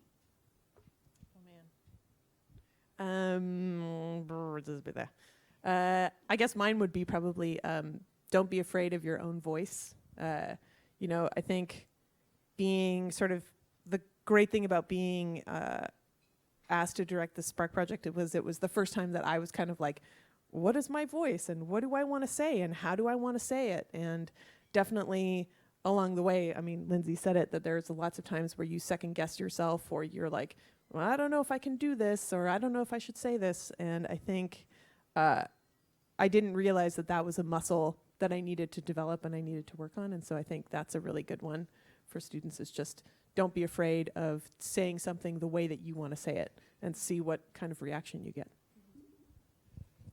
For me, it was, I would say, if I were to go back to my little self in art school, I would say lean on the people and make those connections and really be curious about other people and opportunities. And, you know, try, if you want to go into film, try every role that you can, like editing, acting, directing, photography, because the more comprehensive feel you have for what goes into actually making a film, I feel like the more you appreciate those people that you'll end up asking to do very long hours for you once you start directing your own short. And I feel like probably the best experience for me from making this short was getting to work with really interesting people who oftentimes had great ideas that I wouldn't have been able to come up with on my own.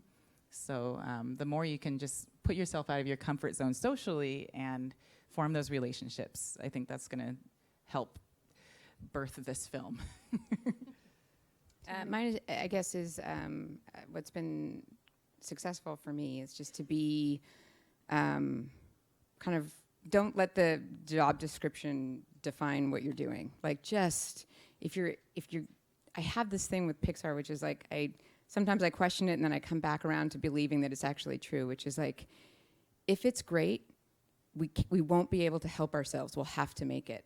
So if it's a good idea, if it's a great idea, if it's something worth making, and you just kind of keep at it, ultimately a great story, you can talk in theoreticals all you want, but ultimately a great pitch, a great story, a great idea, people surround yourself with people where that is true, where they were like, okay, even if there's a list of cons of this like 6 miles long, if I lean in and I want to see that story, I can't help myself. I'll figure out how we're going to help you make it.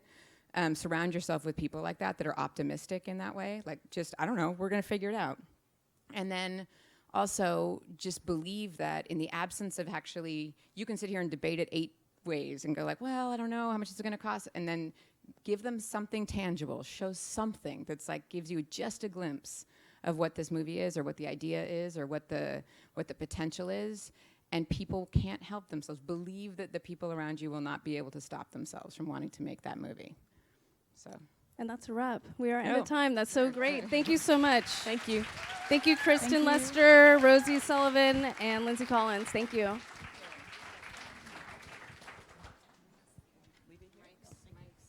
Thank you so much. Thank you, everybody. That was so great. Okay, we have 10 minutes for a break. Stand, stretch. There's Luna bars over there. There's Luna bars on the back bar. We will be back here at 12:20. Also, on those 3x5 cards, reminder, write your questions for the panelists on the final Ask the Experts panel. Questions, please.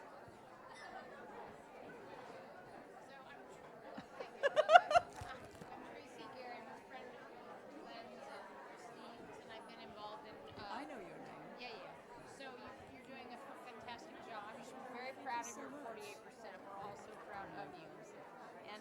this whole piece about the, you don't have to do this because your knee's good. Yeah. Okay. Good. So I'm involved with the women. I was the founder of the Women Donors Network and Women Moving Millions.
If you're outside in the hallway, please come on in. Come and take your seats.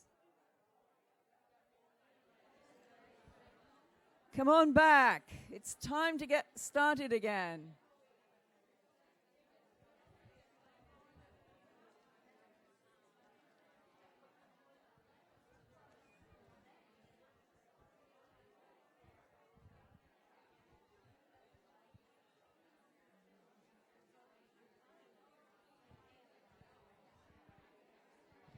Grab your Luna bars and your coffee and come and sit down.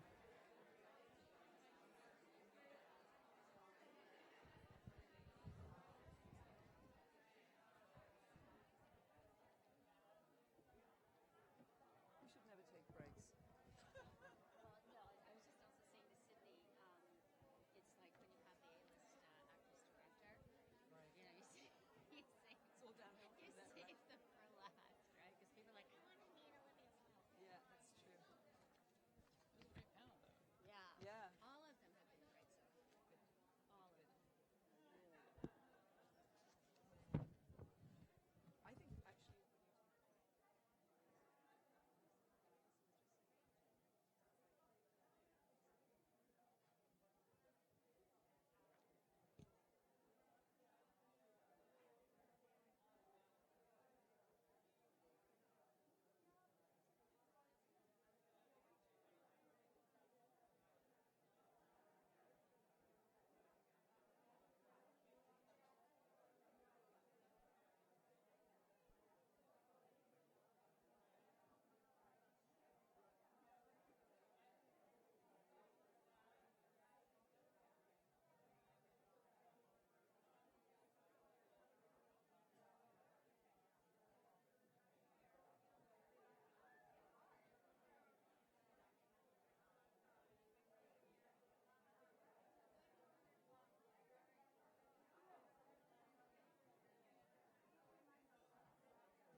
Okay, take your seats, please. Thank you. Please take your seats. We're about to begin.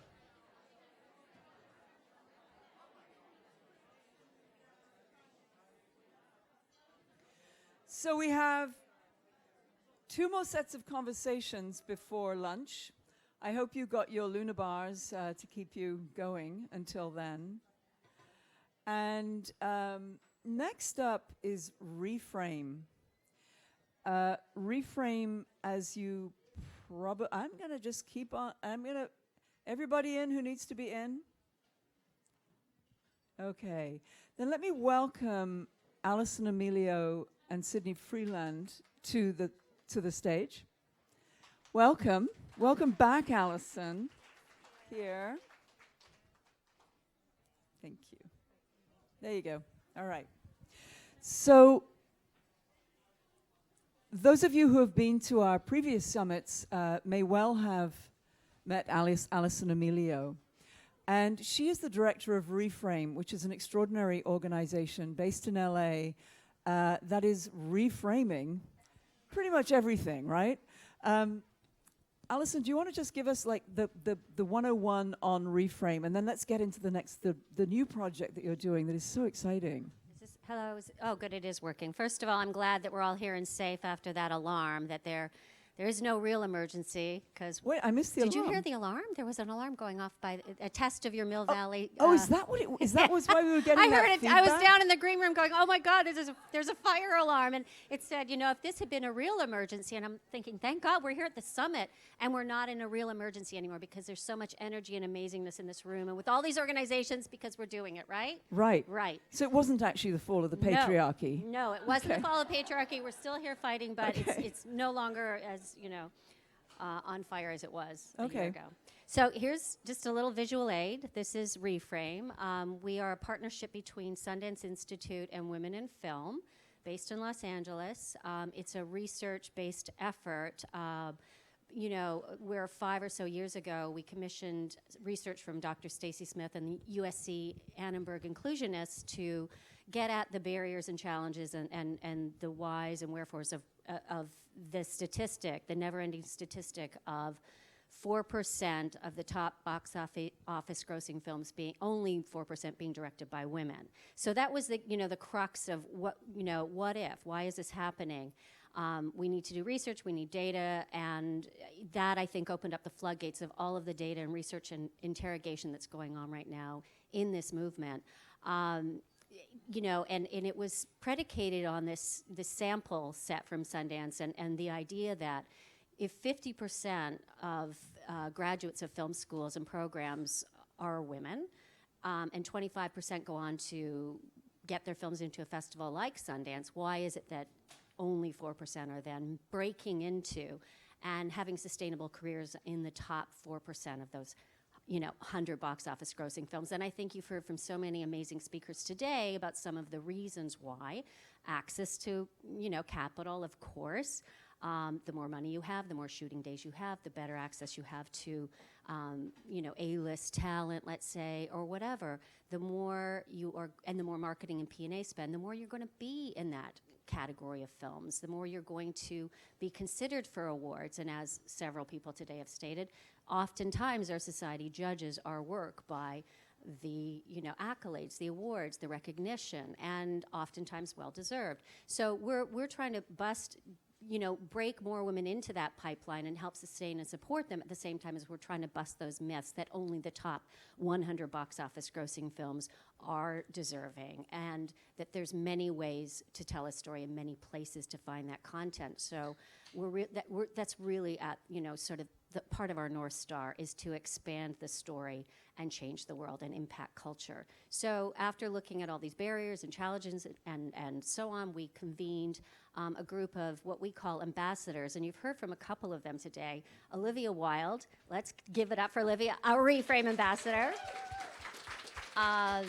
We just, my colleague Kirsten Schaefer, who's executive director of Women in Film, is in New Zealand right now at a similar summit. And she just signed Nikki Caro as a Reframe ambassador. Sydney is a Reframe Rise, she's part of the family. She's like an ambassador. So we work with these ambassadors. There's about 72 or 4 of them now, who are executives, partners at agencies, guild representatives, directors, et cetera, and 50 partner companies that we've assigned to the project to push forward the programs in Reframe. And today I think Zoe's invited us to talk mostly about one called Reframe Rise, which Sydney and I will discuss. But one other one quickly that I'll touch on is the Reframe Stamp for Gender Balanced Content. Has anyone heard of that? Yay, okay. Everyone go look up the Reframe Stamp. Basically, it is like the Good Housekeeping Seal of Approval, or the LEED certification, or that A you see outside a restaurant. Like it's something where audiences and the industry can speak with their values, consume their values, recognize content that is gender balanced, that was intentional, mindful of who was making the piece of content in front of and behind the camera. And you have to achieve 4 out of 8 points.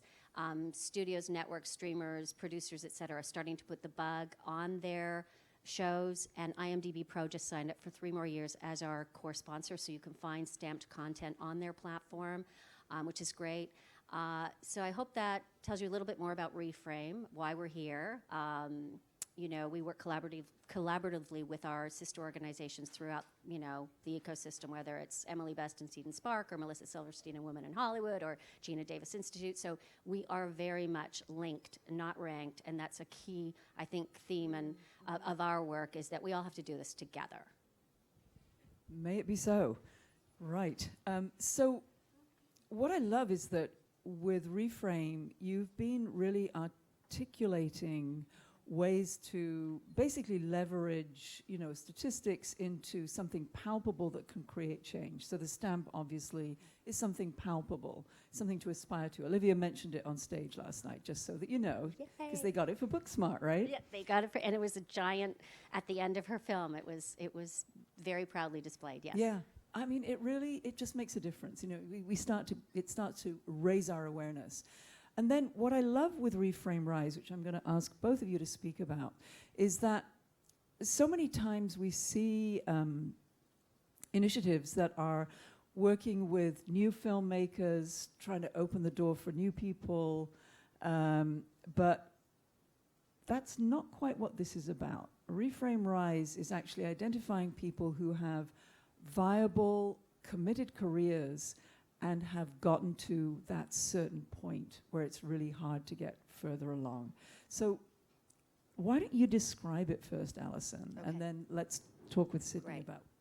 Right. So again, earlier, someone mentioned sustainability of career, and this is such an important concept for anybody. It doesn't matter what you're doing in your work.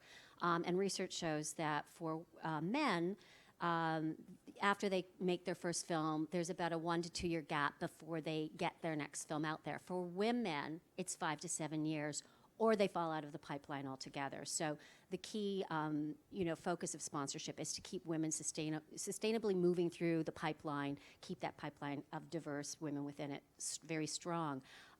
When we looked at a program we looked at the field at large and saw, well, NBC Universal has Female Forward, that's supporting women getting their first TV episodic directing opportunity. We looked at what the guilds were doing, et cetera. Lots of great work being done, but there was really no program out there that was looking at women who were really skilled and professional and working, somewhat sustainably for at least 10 years, but then, we're not kind of going to the next level or accelerating or taking that glass elevator up one more floor.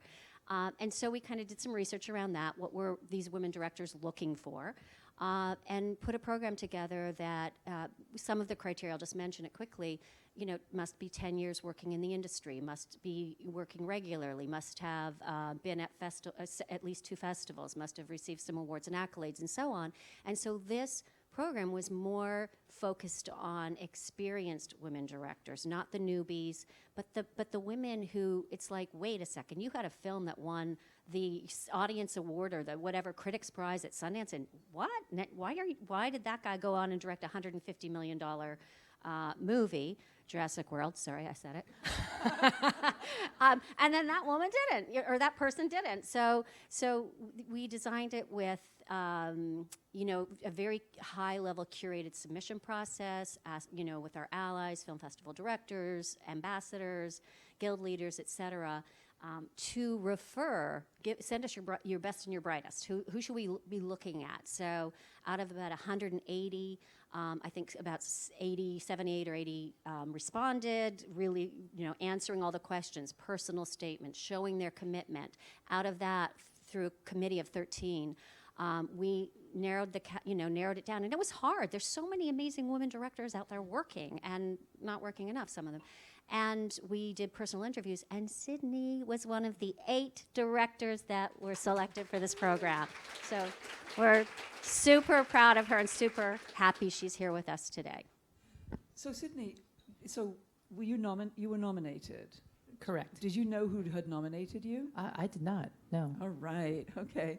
So some mysterious person Or nominated... persons.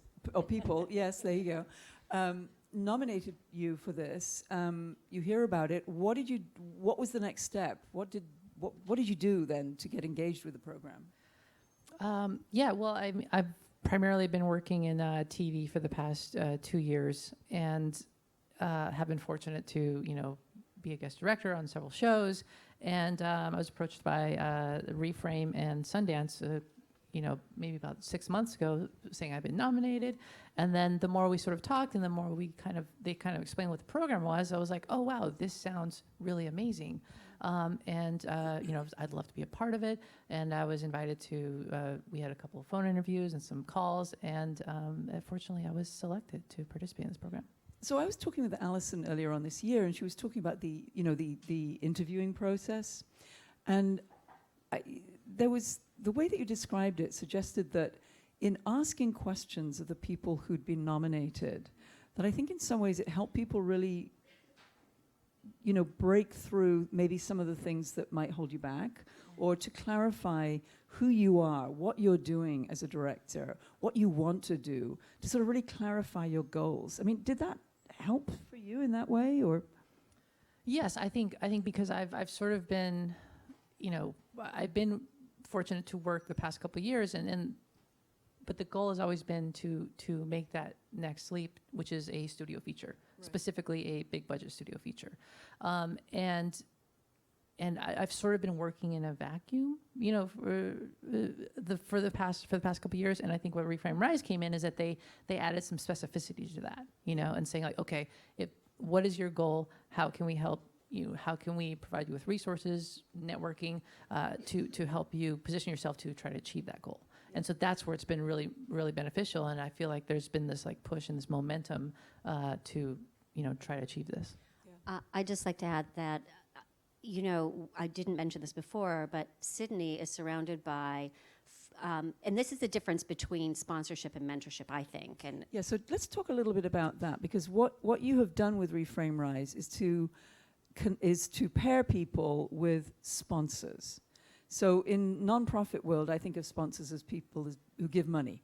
So, which is not what you're thinking about. We aren't here. asking them yet, but just wait. Right. And mentorship is what people often are offered in similar situations. So define what sponsor, what the role of sponsor is in this wonderful program. Great. So we've arrived at our pool of 8 directors, right? And simultaneously, we had gone out we crossed the field to prospective sponsors saying, we have this program, this is what it is. We are going to surround these women with love and support and access and, every opportunity for 2 years, not 1 year, because not a lot, you all know, working in the industry, that you can't get a lot done in 2 years. And so we needed folks to lean in that were going to make that kind of time commitment, first of all, that had a high-level position in the industry. So just to drop a few names, Paul Feig, the filmmaker, is a sponsor. Sarah Shepard, who just started to run all of Disney Plus, is a sponsor. Heads of agencies, et cetera. So we said 2 years, and we're going to have 4 sponsors per director. So it's not just one that is super busy and you can't get on the phone. It's going to be 4 teams of 4 cross industry. So you have maybe someone who's more focused in features, someone who's focused in television, episodic, whatever. Someone who's from a streamer, someone who is from a creative perspective, and the interesting thing is, as we gather, we have 34 sponsors, by the way, which is pretty amazing. They were sent the list of directors, and without a lot of engineering, they picked their fellow. I want to work with her. And so people came and said, we want to work with Sydney. She now has 4 sponsors. I'm going to let her describe what that process is like, but they will have regular check-ins. There's certain kinds of things, benchmarks they have to meet. We will also surround the sponsee with skills development if and as needed, which could include their marketing, social media, branding platform, how they're working that in today's crazy busy marketplace with tons of people trying to get attention, how to lean into, let's say, a showrunner pitch, bringing directors together to talk about process and what they're facing, the challenges and the opportunities, et cetera. So they'll be surrounded by that kind of development and support as well over the 2 years. So Sydney, let's hear about your sponsors. Well, what kind of people? I mean, you don't necessarily have to tell us who they are, but what skills do they bring to your your family, let's say? Yeah, I think for me, without getting too far into weeds on this, you know, for me, I feel like I have a strong base of sort of, you know, a network of people that come from production, and you know, if and when I get the opportunity to do another feature again, you know, I have this whole pool of DPs to pull from, and ADs and actors, and the one thing that I, you know, have been sort of striving for was to develop relationships with those sort of high-level network executives and producers. And I think that's where Reframe Rise has been very helpful, is that they've been able to connect me with those specific people so that we can start a conversation and then say like, okay, like, oh, well, that's interesting. I didn't know you're interested in Marvel. What a coincidence. There's a female filmmaker that likes Marvel, you know? And then you sort of get on the radar and you have the conversations, and, you know, and then from there, hopefully you get in the room and then you have meetings, and, you know, that's sort of where things happen. So that's sort of the process so far. So, for example, one of Sydney's sponsors is a Marvel executive, and additionally, we have, through the Reframe Ambassador Pool, we have another support at Marvel, Victoria Alonso, who's been an ambassador since the inception of the project. And so, my point is that we paired Sydney with one of her goals, and if between those two people, we still can't, have impact, we'll find someone else in our Reframe family or our network of 70 plus ambassadors and 50 partner companies and Sundance and Women in Film and Reframe, all of the working parts in this matrix of opportunity we're trying to create to get Sydney that, not just, oh, can I have a vote? Like in the room, vouching for her, she's ready. And I actually had one person say to me recently, well, yeah, good luck. Like everybody wants to direct a Marvel movie, right? Who doesn't? Which is true, probably. Well, maybe not true, but okay, so what? Someone's going to do it. When you look at Nikki Caro, who just directed Mulan for $200 million, I mean, she directed Whale Rider, right, in 2002?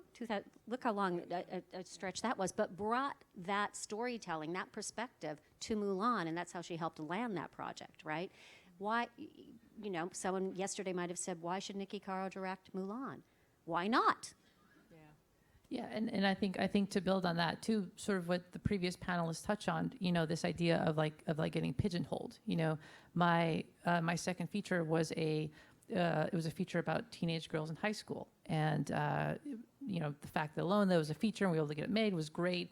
And then after that, all I got were offers for shows about teenage girls in high school, and also offers to work on TV shows about teenage girls in high school. And sort of the goal was saying, well, okay, well, I don't want to work exclusively in that world. I want to be able to branch out. I want to work in genre. I want to work in more high concept sort of shows and films and so on and so forth. And so we had to make this active push to try to move into that space. And then even, it was funny, we were having this conversation earlier, I had a meeting a couple months ago with some executives and went into the meeting specifically to talk about genre, high concept, sci-fi, fantasy, and went through this whole spiel. I gave this whole pitch. This is what I'm interested in doing, and this is the place I want to work at. And then the executive, once I was done, said, "Well, that's great. We have a rom-com that we want to send to you, and we'd love to get your thoughts on it." And and I think that's what's so great about Reframe Rise is trying to sort of break out of that a little bit. It's so interesting. I mean, I feel like a lot of what we're hearing today is about essentially creating your networks. And you've sort of elevated that in the Reframe Rise project into a whole different level. But I think the other part of networking is matchmaking. I mean, as a film festival, we get a lot of films that we show, and we get films that we don't show. And sometimes I think, this is a great film, and I don't think we can do our best work in launching this film here.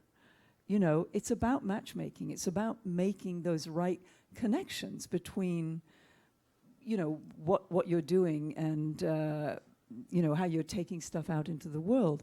But it seems like with Reframe Rise, where you're actually, it's like curated matchmaking that is also allowing filmmakers to clarify and express their voice and have a support system around that.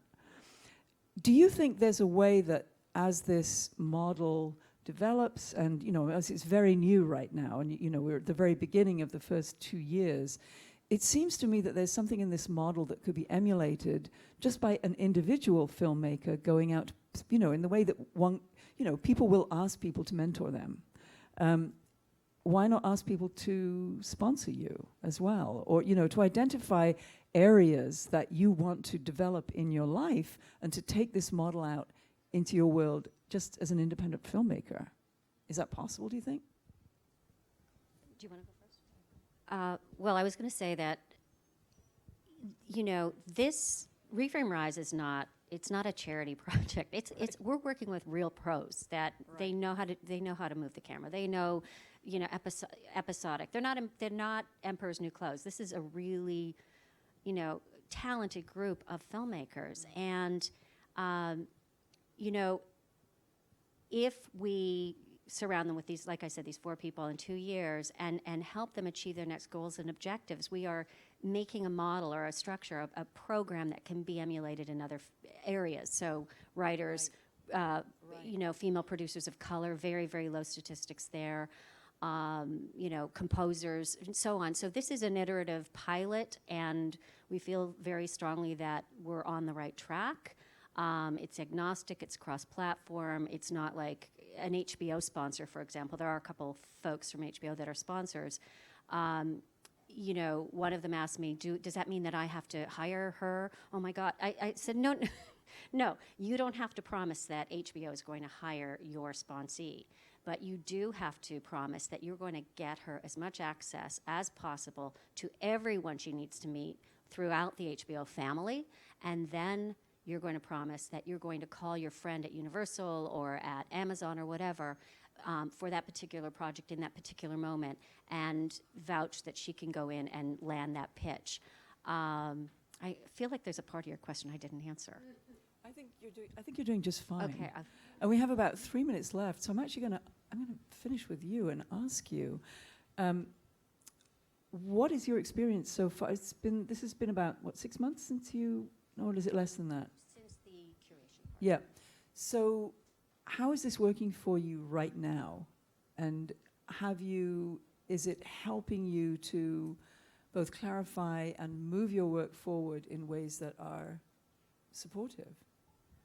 Yes, I mean, it is like we mentioned, it is still relatively early on in the process, but what has been beneficial is adding that sort of specificity to this goal that this idea of a big budget feature to try to crack that 4% number is having those specific conversations and having those talking to those specific people, and that's where it's been helpful. I think for me personally, it's a little invigorating because it gives you that that. Instead of feeling like you're working in a vacuum, it feels like, oh, wow, I have a little bit of wind at my back, and that makes you want to go out and push even harder for it. There's a little bit of tough love to it, I think, as well, and this is the part I didn't answer. Okay. I'll give one positive example that's happened so far, but what we have found again with 8 busy directors is, trying to build and strengthen that cohort. They're going to be a cohort talking to one another in addition to all the sponsors. For them to just take a step aside. It's like when we have bias, we always say slow down, make more informed decisions, make less sort of judgmental decisions. Similarly, when you're so busy, and Sydney is busy, with sponsorship, with Reframe, we're hoping to help her pull out some Sydney time, sit down, focus. What are those 2, 3, 4 goals that I really want to achieve? And the sponsors will say, this is what you need to do. You've got too many plates in the air. What if you focused on this and this right now, and then next week or next year we'll do that? So they're really getting guidance and support in refining. Wouldn't you say defining and refining your goals? But also, I think there are these sort of very nice unintended consequences. I just finished directing on a show where Patricia Cardoso was also a director, and just by coincidence, she was directing the episode before me. So I was prepping for my episode while she was shooting, and Patricia Cardoso is also a fellow, and we were able to use the Reframe Rise connection to get together and talk, I got to download about the cast and the crew, and okay, who should I keep an eye out for, who's good, who needs an extra take, so on and so forth, and we're able to have those conversations.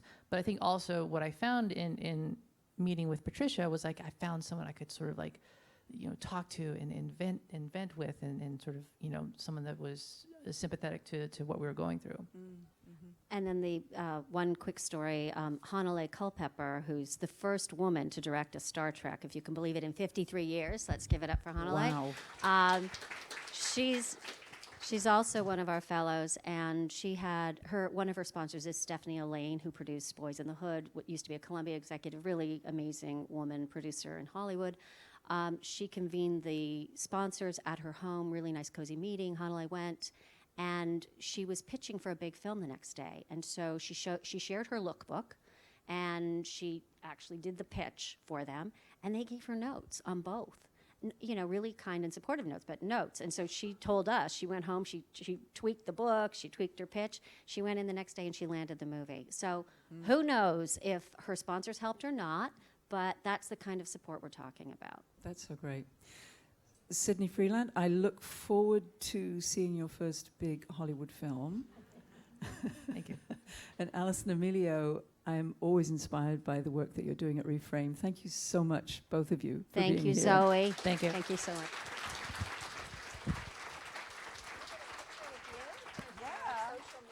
Absolutely, yeah.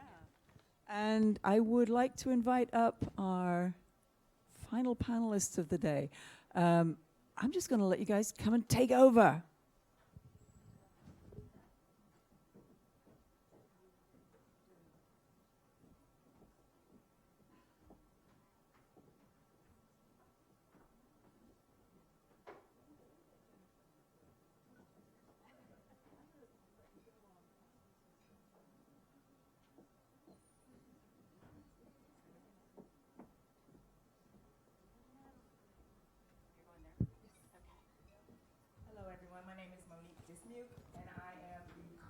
Leader of SF Film Fatales. And I'm Jennifer Steinman. I'm Monique's partner in crime. We are the co-chapter leaders of the San Francisco chapter of the Film Fatales, which is an international organization of women feature film directors. And we have two amazing guests with us here today for our Ask the Experts panel. We got, oh, you need mics. Mics. I have a theater voice. So with us today we have Emily Best, the founder of Seed and Spark. And Daniela, I don't want to... I always get last names. I'm bad with last names. Pronounce your last name for me. Daniela Taplin-Lundberg. Okay, thank you. Who is most recently the producer of Harriet.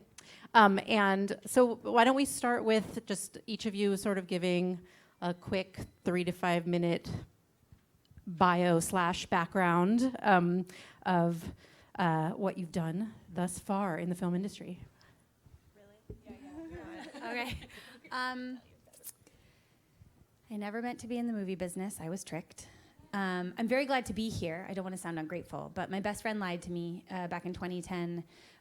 She made a movie with Ed Burns called Newlyweds, which was the first theatrically released film that was produced for $9,000 because Canon had put a full-frame sensor in the 5D camera. And also, if you're Ed Burns and had been making movies with the same crew for 10 years, like you could make making movies look easy. So when, in the summer of 2010, I was producing a site-specific run. This is so nerdy, you guys. I have to tell this story all the time, and I'm like, this is humbling. I was producing a site-specific run of Hedda Gabler, which is, if you are not a theater nerd, it's sort of Hamlet for women, right? It's the role that every actress wants to play at some point, and there aren't that many of those in theater. And Caitlin Fitzgerald, who is the actress playing Hedda Gabler, was coming to it wasn't a theater, it was a house, every night to tackle this great material. And then during the day, she was being asked to audition for Pretty Girl, Pretty Girlfriend, Pretty Best Friend, sometimes Hot Best Friend. And to be fair, she was basically cast as like hot fiance in Newlyweds, but she was introduced to this style of filmmaking. And it was the contrast that summer. It was the summer I turned 30 years old, and it was the first time I ever looked up on screen and I was like, where are my women? Like, where are my friendships? And that was really what led to all of this. We ended up, Caitlin got us drunk one night after the theater, and she was like, guys, we should make a movie. It's so easy. Because Thank you. I feel very seen right now. And I was drunk, and they were like, "You're a producer, you'll produce it." And I was like, "Yes, I'll produce it." And then all of a sudden I was producing a feature film, and that was the first film I would ever produce. I was very lucky to have amazing mentors along the way. But I was with this incredible group of women who had never made a movie before, so no financier would give us the time of day. No sales agent or distributor would give us the time of day. We had to go to our community and to our crowd, and crowdfunding had just sort of been born out of the ashes of the financial crisis. And so while we wanted to go to our community for resources, we didn't want to just ask for a pile of cash to, can I swear in this room? Sure. We didn't want to fuck off to Maine for the summer with a pile of cash, being like, it's a bunch of friends making a movie. That didn't embody the spirit of what we were doing. We wanted our community to participate, so we built a wedding registry. That was literally like camera, car rentals, bug spray, sunscreen, because it was Maine in the summer. We needed those things. And we sent it out to everyone we knew, and we needed $20,000 in cash to close our budget gap.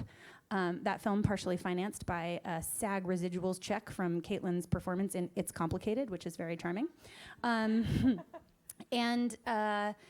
We sent it everyone we knew. We needed to raise $20,000. We raised $23,000 in cash, but hundreds of thousands of dollars in loans and gifts of locations and goods and services.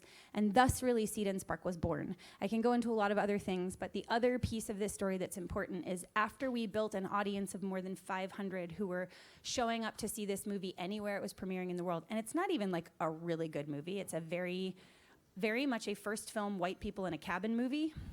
That is an entire genre. Not very many of them are good. Let's be honest. Everybody makes shitty films. That was the beginning of my shitty filmmaking. Anyway, we would go back to these sales agents and distributors who, when we had all of this information about our audience, were starting to lean in and get interested in what we had to say, except that one of them said something to me that changed the course of my career. He said, well, if you could put some lesbian erotica in it, I could sell it. It's okay, you guys. It was great. This was a really important turning point. I can't remember his face, but I remember his shiny shoes. And what I realized is the vast majority of the business was built to understand a male audience and didn't know shit about a female audience. And that continues to be true today, right? Like, by and large, the structures of the business, the people in those positions simply do not know how to market to women, and therefore these amazing movies made by amazing women, starring amazing women, come out and they flop, and it's because there's literally not a marketing infrastructure to support it. And rather than trying to fix the marketing universe, that sounded shitty to me, I wanted filmmakers to feel what I felt when I was in those rooms and the distributors started to lean in. I wanted to give them the power of a direct connection to their audience, because that's something that nobody can take from you. So rather than going to a festival and selling a movie, and the distributor then be responsible for delivering it to the audience, they then own all those relationships. And now in the days of the platform, even the distributors don't own a relationship to the audience, and they're all trying to figure out how to build a business model around that. I want the filmmakers to have that power. So crowdfunding is still the only tool we have as creators that allows us to build a totally direct, totally disintermediated relationship with our audiences that we can monetize. And the process of crowdfunding teaches you the skills that you need to continue to do that even as you scale your career. So I certainly don't suggest that when you're making $30 and $50 million movies, you're still crowdfunding them, but a direct connection to your audience, and we have myriad examples of where this has turned into HBO shows and big picture deals. It is your power. And I will just say this. There is no viable model for independent film right now. That's just a fact. There's not a viable economic model. The market that there is whatever you create for yourself, your career, your film. And when I say you, I mean you and your team, whoever that is. Where Seed and Spark realized we wanted to be involved on the distribution side, and we tried a lot of things over the years. We were transactional streaming and subscription streaming, and we continue to have a pay-what-you-can subscription streaming platform that pays creators the highest royalties you can make. We realized what we really wanted to help creators do, because our creators are required to state how they are making entertainment more diverse and inclusive with every project. So they're not just trying to make a living at their work, they're trying to have a cultural impact. So we started to look at how work could have a cultural impact. And most of us, as we well know, are constantly preaching to the choir. Like, I know I can get my women's to show up to a movie about women, but that doesn't help me get more men to see women as leaders and stars and stories worthy of telling. So how do we get our stories in front of people who need them, not the ones who already agree with them? And it turns out that the workplace is the most diverse place most people are in their lives. So please don't tweet this yet. I'm asking, like, I know that I'm live streaming and it's like this is gonna go out to some people, but in a couple weeks we will announce that we have built a comprehensive workplace inclusion program built around film. We're bringing films into the workplace. Thank you. It's really cool and it's going really well and it's really exciting. And we have pilots launching on the 15th that will get these films in front of about 8,000 employees just in the first month. And it's growing very quickly, but that is where we are. And I will get in big trouble if I don't say this piece because my chief marketing officer is like, just tell the people the things that they need to know. Seed and Spark does happen to have the highest crowdfunding campaign success rate in the world for movies and shows. 80% of our projects have women at the helm as either writer, director, or producer, and 40% of them have women in all of those roles. So for this room, we're a really good place for you and your projects. I did it.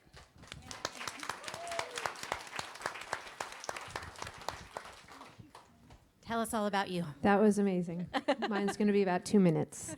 I started in this business about 15 years ago as a purely creative producer. I was really young and hungry and innocent. I was from Los Angeles. My dad had been kind of a cool indie producer. He had made Mean Streets. It was the first film that he ever made, and he spent his very small trust fund, and it changed the face of cinema, and I was like, I'm gonna do that. And then I couldn't get a movie made, and the few that I did get made weren't very good, and it was like, it was not as glorious. And so I quickly learned the financing side of the business. And my partners and I, we had a company called Plum Pictures, and we started going out and raising independent cash, meaning we would go to investors, we would put together a model of what a movie would cost. Let's say it's $2 million. And we'd pitch, a private equity person and say, put $500,000 into this, and here's your return, and here's your exit. And if we go to Sundance and we sell it for this, you will get this back. And I learned exactly how movies are made and how they can make money. And sometimes I was successful and sometimes I wasn't. But very early on, I became comfortable with discussing the equity side of the business and not just the creative. And I had grown up developing scripts and understanding that side and knowing how to interact with directors and filmmakers. But the other side of it became an area of expertise that I found became unique to me and my partners. And so soon thereafter, we had this company, Plum Pictures, for many years, and we made 20 movies in 5 years, and we became the place that you would go when you couldn't get your movie made. And it'd be like, the Plum Girls can do it. They'll do it. They'll figure it out. And the last year there, we made The Kids Are All Right, and no one wanted to make that movie. And they thought it was really niche, and there'd be 10 people who would go see it. And we were like, and I read that script, and I was like, this is just a story about family. It happens to be 2 women who are in love and have kids, but this is a great screenplay that people will come out in droves to see, and it'll be novel because it's 2 women as the heads of the family. And so we went for it. We raised pure equity for that movie, and it became, a huge hit. And I was like, oh, this is what I should be doing. I should be making movies that feel like they're bold and have something new to say. And I shouldn't be trying to imitate what was successful at Sundance last year. So from then, I started a new company called Red Crown, and I made a movie called Beasts of No Nation, which Cary Fukunaga directed, and it was a movie about child soldiers that, again, no one wanted to make. And we raised that budget again, straight equity, $6 million, shooting in Africa. It was a nightmare, but I knew how to talk to my investors. And even when it went over budget and the crew didn't show up because Ghana was in, the World Cup that day, I mean, like things like that would happen all the time. I knew how to communicate the business side of things, and I knew how to keep the equity investors communicated to and feeling like they were part of the process. And so I started my own company 4 years ago, and I raised just under $10 million in cash. And I went, person by person, and I said, Beasts of No Nation made money. A movie I did called Hello, My Name is Doris made a ton of money with Sally Field. And I started to figure out what was working in the marketplace. And so I went to a group of investors who were like beginning to trust me and my taste, and my ability to communicate, and I raised this money. I said, okay, I'm gonna start my own company. I'm gonna choose movies that I believe can work in the marketplace and that are also trying to push boundaries and tell stories. So that's how Harriet happened, and that's how a movie called Honey Boy that's coming out this year also happened. And so I just want to talk to you guys about that, like not only being creative producers and filmmakers, but getting comfortable with the other side and being able to talk to people about how we can make money in this business and how it isn't necessarily a losing business. And film is always going to be risky. It just is. It's the nature of our business. But I think there are ways to mitigate people's feelings of that it's just always going to lose money. So anyways, that's a little, sorry, longer than I meant, but that's my story. No, also amazing and so valuable. Thank you. Absolutely. So you can see why these are our experts on the money panel. These are the power women of money. Yes. So the format for today, we collected questions from everybody. We have lots of these 3x5 cards. We're gonna start with a couple starter questions for you guys, and then maybe we can power through some of these cards. I don't know how much time we have, but somebody, how long? 20. Oh, good. All right, good. So we can hopefully hit a bunch of these. So, you want to start? Yeah, sure. I'll start. So, as a filmmaker, I understand, and this is exactly what you were just talking about, I understand the creative side and I have that down, but when it comes to the business side, I tend to shy away from that. And so many filmmakers seem to choose their subject for creative reasons, but don't always think about whether the film will actually be marketable or make money when it's done. So what guidance do you have for women filmmakers who need to learn more or improve on the financial aspects of filmmaking? And what should we be considering from the beginning when we're starting the project? Go ahead. I'll just have a quick answer for this.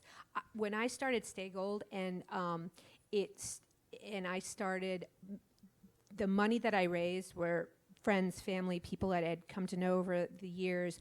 I started to look at the films that I was producing and taking 2 years to develop and get made through a slightly different lens than I had just as a creative producer, which was, okay, do people want to see this? Because that's a different question than if it's valuable or worthwhile. And that is the new lens with which I have to make these decisions. So when Casey came in and told me, I want to make Harriet this badass superheroine, I was like, oh, that's a very different version than like an autobiography of like a tired, old historical figure, right? And suddenly I'm like, okay, that's a version of the movie that people could come out in droves to see if we do it right. And so suddenly my view as a producer is like, all right, I'm looking at this audience. Who's gonna go pay $13 on a Friday night to go out and see that movie? And that suddenly determines, is able to determine for me what I should be pointing towards. So the same with Honey Boy, it was like, all right, this is such a weird story. No one wants to make a story about Shia LaBeouf's childhood. He's like just gotten out of rehab. It's just like, it's completely bonkers. No one wanted to finance it. And I was like, no, wait a second. People are interested in this. That if he's being real and honest, he wrote the script himself, he's telling his tale of who he was as a child actor, he's playing his own father. I thought, if we do this right, people will come out and see this and they will support it. And so it just becomes a lens. Start thinking as an average audience member rather than just something that you're passionate about. And I think that's, for me, that's been the shift a little bit. Yeah, and so if I look at this through the lens of crowdfunding, you should be going out and talking to average audience members every single day of your career as a filmmaker, because they are the paying customers that support your career. So if you want an independent, sustainable career as a creator, you are the CEO of that company. And as the CEO of that company, you have to be a little bit dangerous at a lot of things, right? You just know enough to be dangerous in a lot of different things. And then as you scale up and as you get more expert, you sort of build out more expertise on your team. But to start out, if you actually want to make a living on your movies, you should be talking to your customers. I know that, like, creators hate it when I say this, but like, the people who are willing to part with their money to see your work should be the most important people to you, full stop, right? It should be like your creative tribe, your like your coven of women who like lift you up every day, and your audience. Like, those are your people as a creator. Those are the most important people. Obviously your family, but we're talking professionally. Your kids and blah, blah, blah. Okay, how do we have it all? I don't know. I think it's really important to think about how to nurture the relationship with your audience a little bit every day. So just like you're sitting down to write for 3 or 4 hours a day, or you're working on advancing your project for 3 or 4 hours a day, you can spend 30 minutes to an hour a day fostering a relationship with your audience, and you can do it through dozens of channels. You can do it in a room like this, right? You can do it at a film festival where you're showing a short film that you made. You can do it online on a myriad of social platforms. You can do it in person at local organizations. You can build relationships with your local library, where if you as a creator are offering workshops at your local library, you're gonna build deep audiences with people you'd never otherwise meet in your community. Like, the role of, the reason that I have sort of like bet everything on crowdfunding is because I actually believe in the creators, the storyteller's role as community builder, right? And actually, that's a really good way to build your business, is through building genuine community through the stories that you want to tell. The other thing is that in the beginning, an idea that you have about a personal story may actually have a market of 35 to 50 people, and you should make that as cheaply as humanly possible. What I see too many creators do is they're trying to make their like opus, right? When they have not built their career, they want to start with the opus, and it's a film that should be made for $10 million, and they're going to try to make it for $100,000, and it's inevitably going to suck.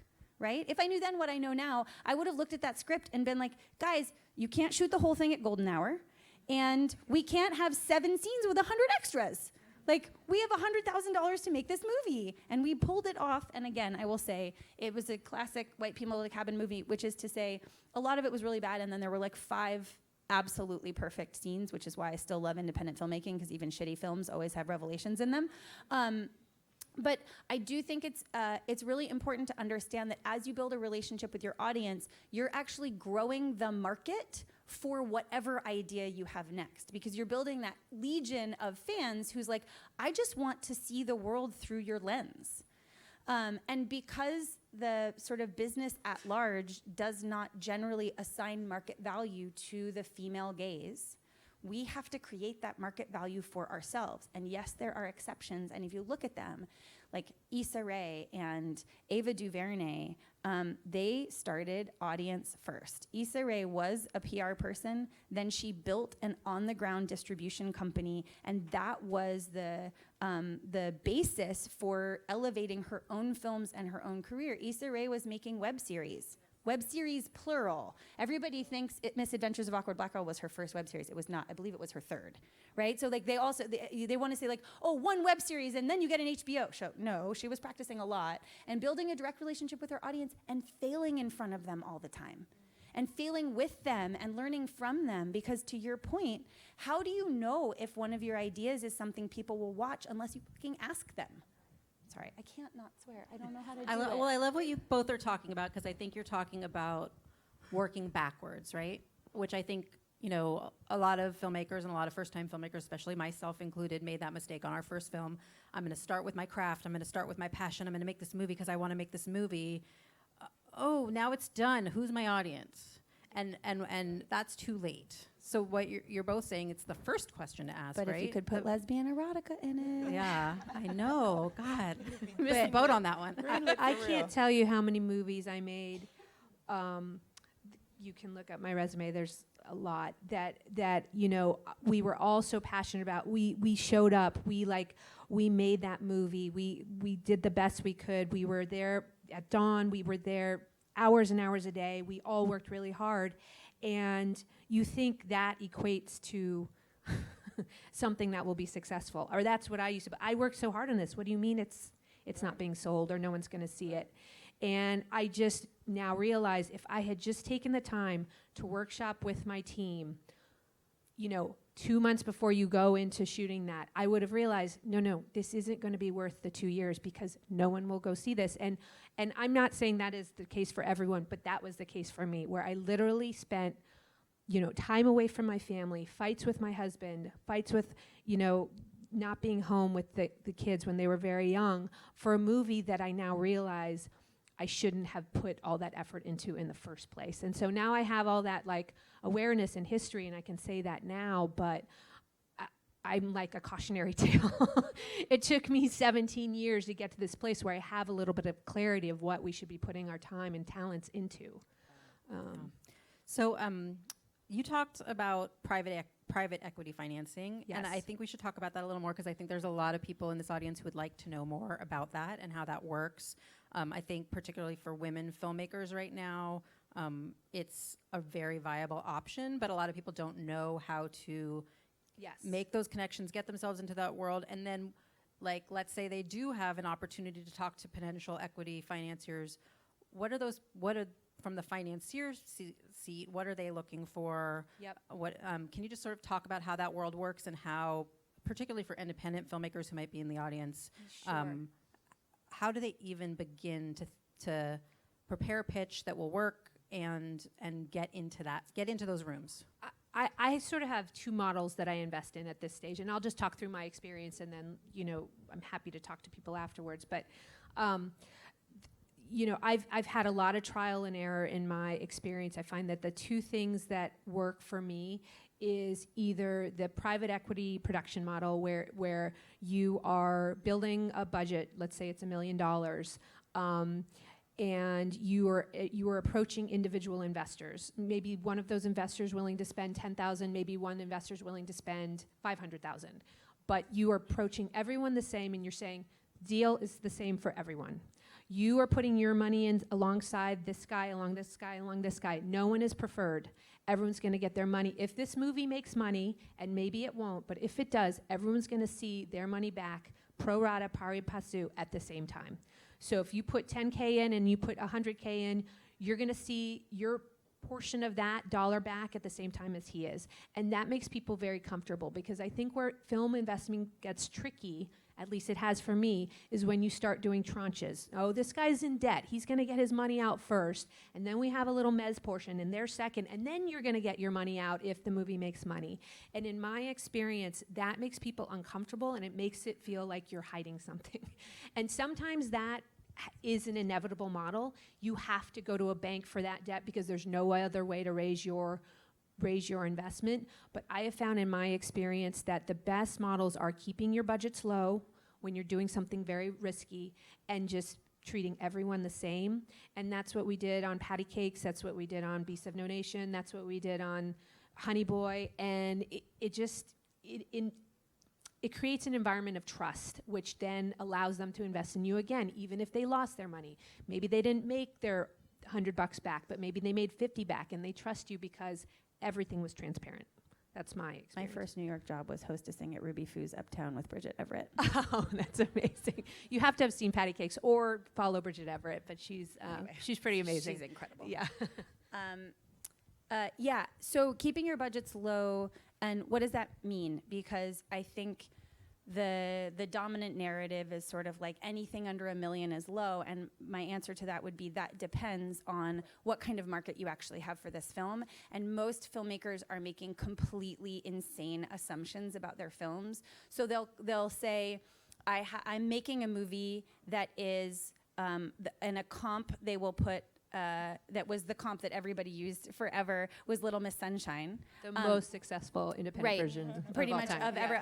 Then there was Get Out, and like that was, and then everybody was like, I'm making Little Miss Sunshine meets Get Out, and you're like, I'd watch that movie.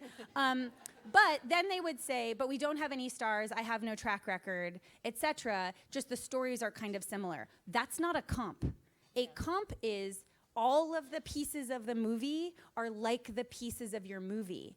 And if you're building a comp and you're sending it to investors, it is your responsibility to be responsible with what you are promising people, because man, there are a lot of investors who don't touch film anymore because filmmakers were really irresponsible with what they promised. And they created comps for things that were not remotely comparable.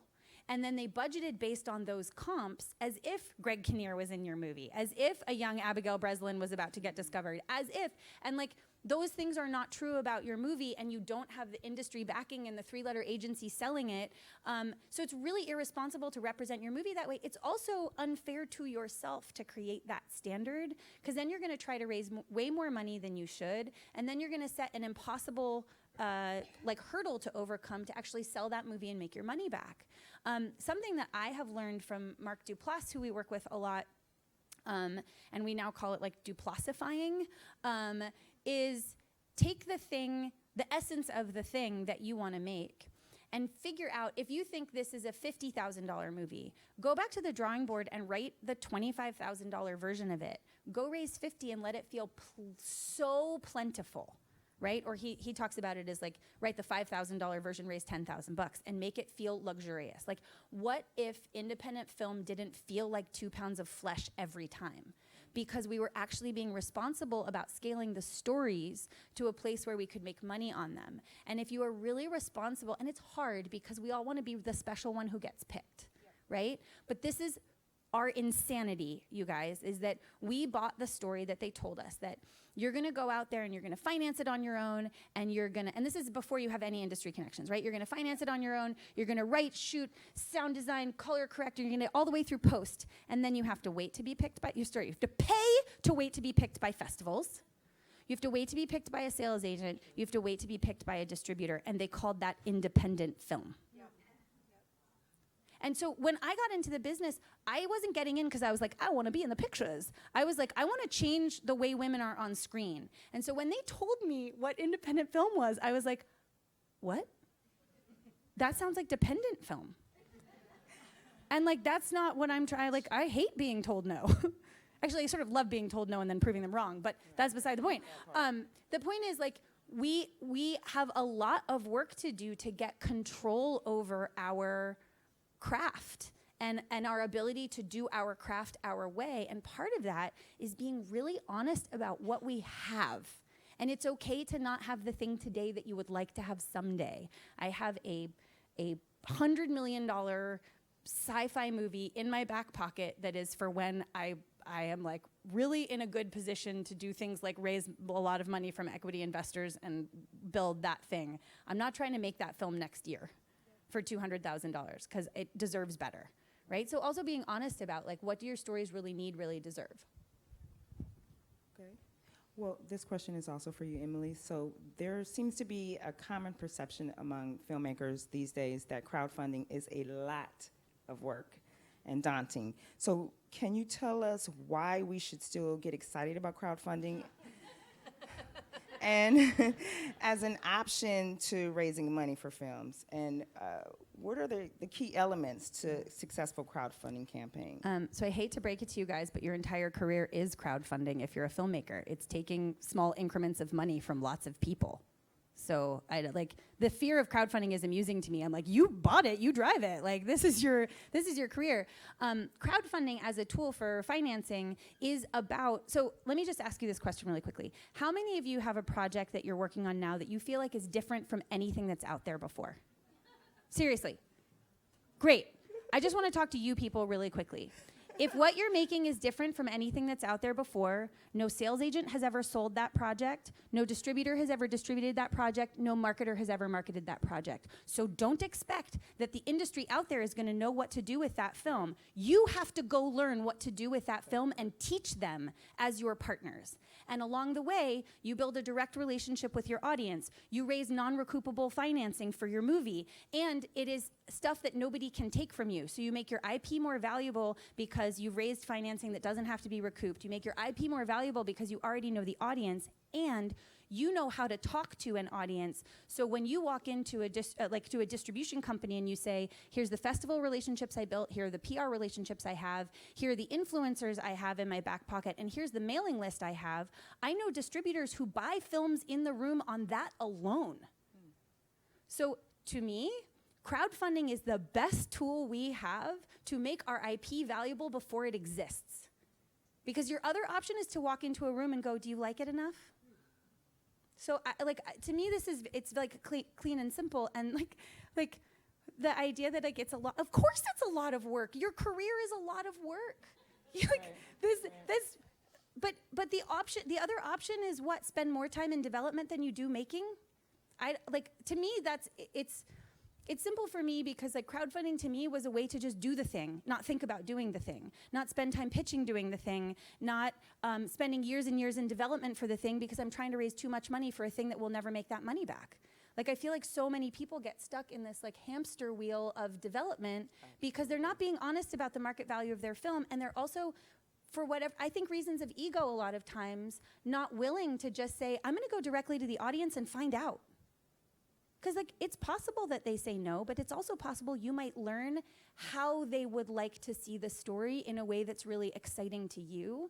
So rather than just dealing with like your own creative process, you now have the imaginations of like thousands of people available to you for collaboration. I don't know, that seems exciting to me. So I just got this tragic sign that says wrap it up. I knew we needed like an hour and a half for this panel. I'm so not good. It's awesome. Okay, so I'm going to skip my last question. I'm going to go straight to the cards, and basically we'll just have time for one more. But I saw a pattern in the cards. A lot of people didn't realize they were supposed to be questions, and they wrote down their need. And I would say 75% of the cards said, I need a producer. And so how do you get a producer? Where do you find a producer? Where are producers hiding? Apparently there's a lot of directors that think they don't exist, or they can't find them, or they can't meet them. And how do you, as I'm assuming these are mostly directors posing that problem. I need money and I need a producer to help me find that money. So let's talk about that in our like non-existent time. I think that expecting like Scott Rudin to come on to your film, it's a lofty expectation, and I think my experience is that we are all producers in here, and I think that just hearing Emily, I'm like, you're a badass. Like, I think that like a lot of this industry and a lot of figuring out how to produce is just like boots on the ground, doing the research, like reading the books, keeping up with what's going on in the industry, read Deadline, read Variety, read Hollywood Reporter. I know it seems like, my path should be different, but really it's like the first movies when I really started believing in the films I was doing, I was asking like friends and family to invest in Beasts of No Nation. Like it was risky. No one wanted to finance that. We couldn't pre-sell one territory on that movie, okay? And I remember a friend of mine put a check in her daughter's backpack and sent it to school, to my kid's nursery school. And I was like, cool, here's like another check that I can put and pay the crew. And like, it was really like digging deep. If you believe in your project, then I think you need to like put your money where your mouth is. And I know that's a tricky thing to say, but it's like, it's only because I've done it myself. And it's the only reason that I've been able to like build up my reputation, because I started like really taking risk and not expecting the industry to like believe in me. And it's only when I started taking my own risk that other people started to believe in me. So that is really like, that's my answer to that. I have one small addendum. Not everybody comes from a resourced community. Not everybody has access to people who can write any check, right? But we all have access at this point to the internet, and sometimes for people that means going to the library to get online. But we have churches, we have community centers, we have places we can meet people, and we have seen projects raise $100,000, $5 at a time, because the audiences, it really mattered to them that something could get made. So if you do not come from a super well-resourced community, but you are able to really connect to a story and you are making something for people who don't see themselves on the screen, there is also a chance to do it. It doesn't look the same as society is what it is right now, and wealth is radically wrongly allocated and unfairly allocated. So for those of us who were not born in the right zip code, right, or didn't have the right networks, or whose parents didn't go to a university that then allowed you to have a bunch of basically rich uncles, you have to go to the crowd. Because that's what you have access to, and that's okay. That is a perfectly beautiful, respectful, and frankly, there's a lot of equity in that, and I mean career equity, investment equity that you are building in your career going in that direction. So I also don't want it to be oh, well, shit, I don't have that network. It's not available to me. That's absolutely right. That's absolutely right. Thank you. Okay, I think we're getting booted off the stage, but I just want to say thank you so much to both of you. It was incredibly informative, and I think Thank you. everyone would agree.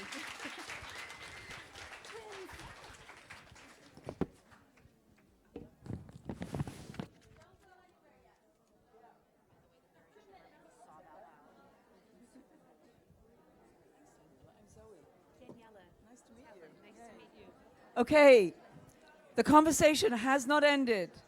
It will continue over lunch. And I want to thank you all for being here and making sure you continue the conversation. Also want to thank those of you who are watching on live stream, and a particular shout out to my Mind the Gap co-conspirator, Leanna Bender, who is not here today because she had a baby. And Melissa, you've curated some tables, I believe. Here, let me give this to you. All right, so here, thank you for all writing some stuff early this morning. Not all you put your names on there, so it was hard to figure out what people were looking for. But basically, what I think we should do for lunch is going to have different tables, and people will need to anchor them, and then they'll kind of need to raise their hand and find out where you're going. This is not going to be perfect, but we can try to make it work. So I think there should be a producer table and a person named Erica Erica? Okay, so you're going to anchor that table, okay? And I think Catherine Craig, you should be there too, okay? And then anyone who wants to meet people producing, go to that table. And other folks I thought would be good in that table, Diane Phillips, Deborah Kiver, Laura McDonald, and Cameo Wood. Maybe you can make a second table, all right? Then there were people who were interested in TV, and some people, this is the give, and some people, there's the get, right? Serena Schuller, great.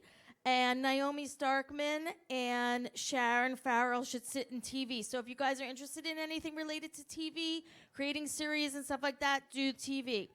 Then there's kind of a script table, writing table. So Tracy Charlton, great. So she's going to anchor that. And I think a Nancy Kelly and an Emily Harris should be at that table. It's not, if you don't want to do it, it's okay.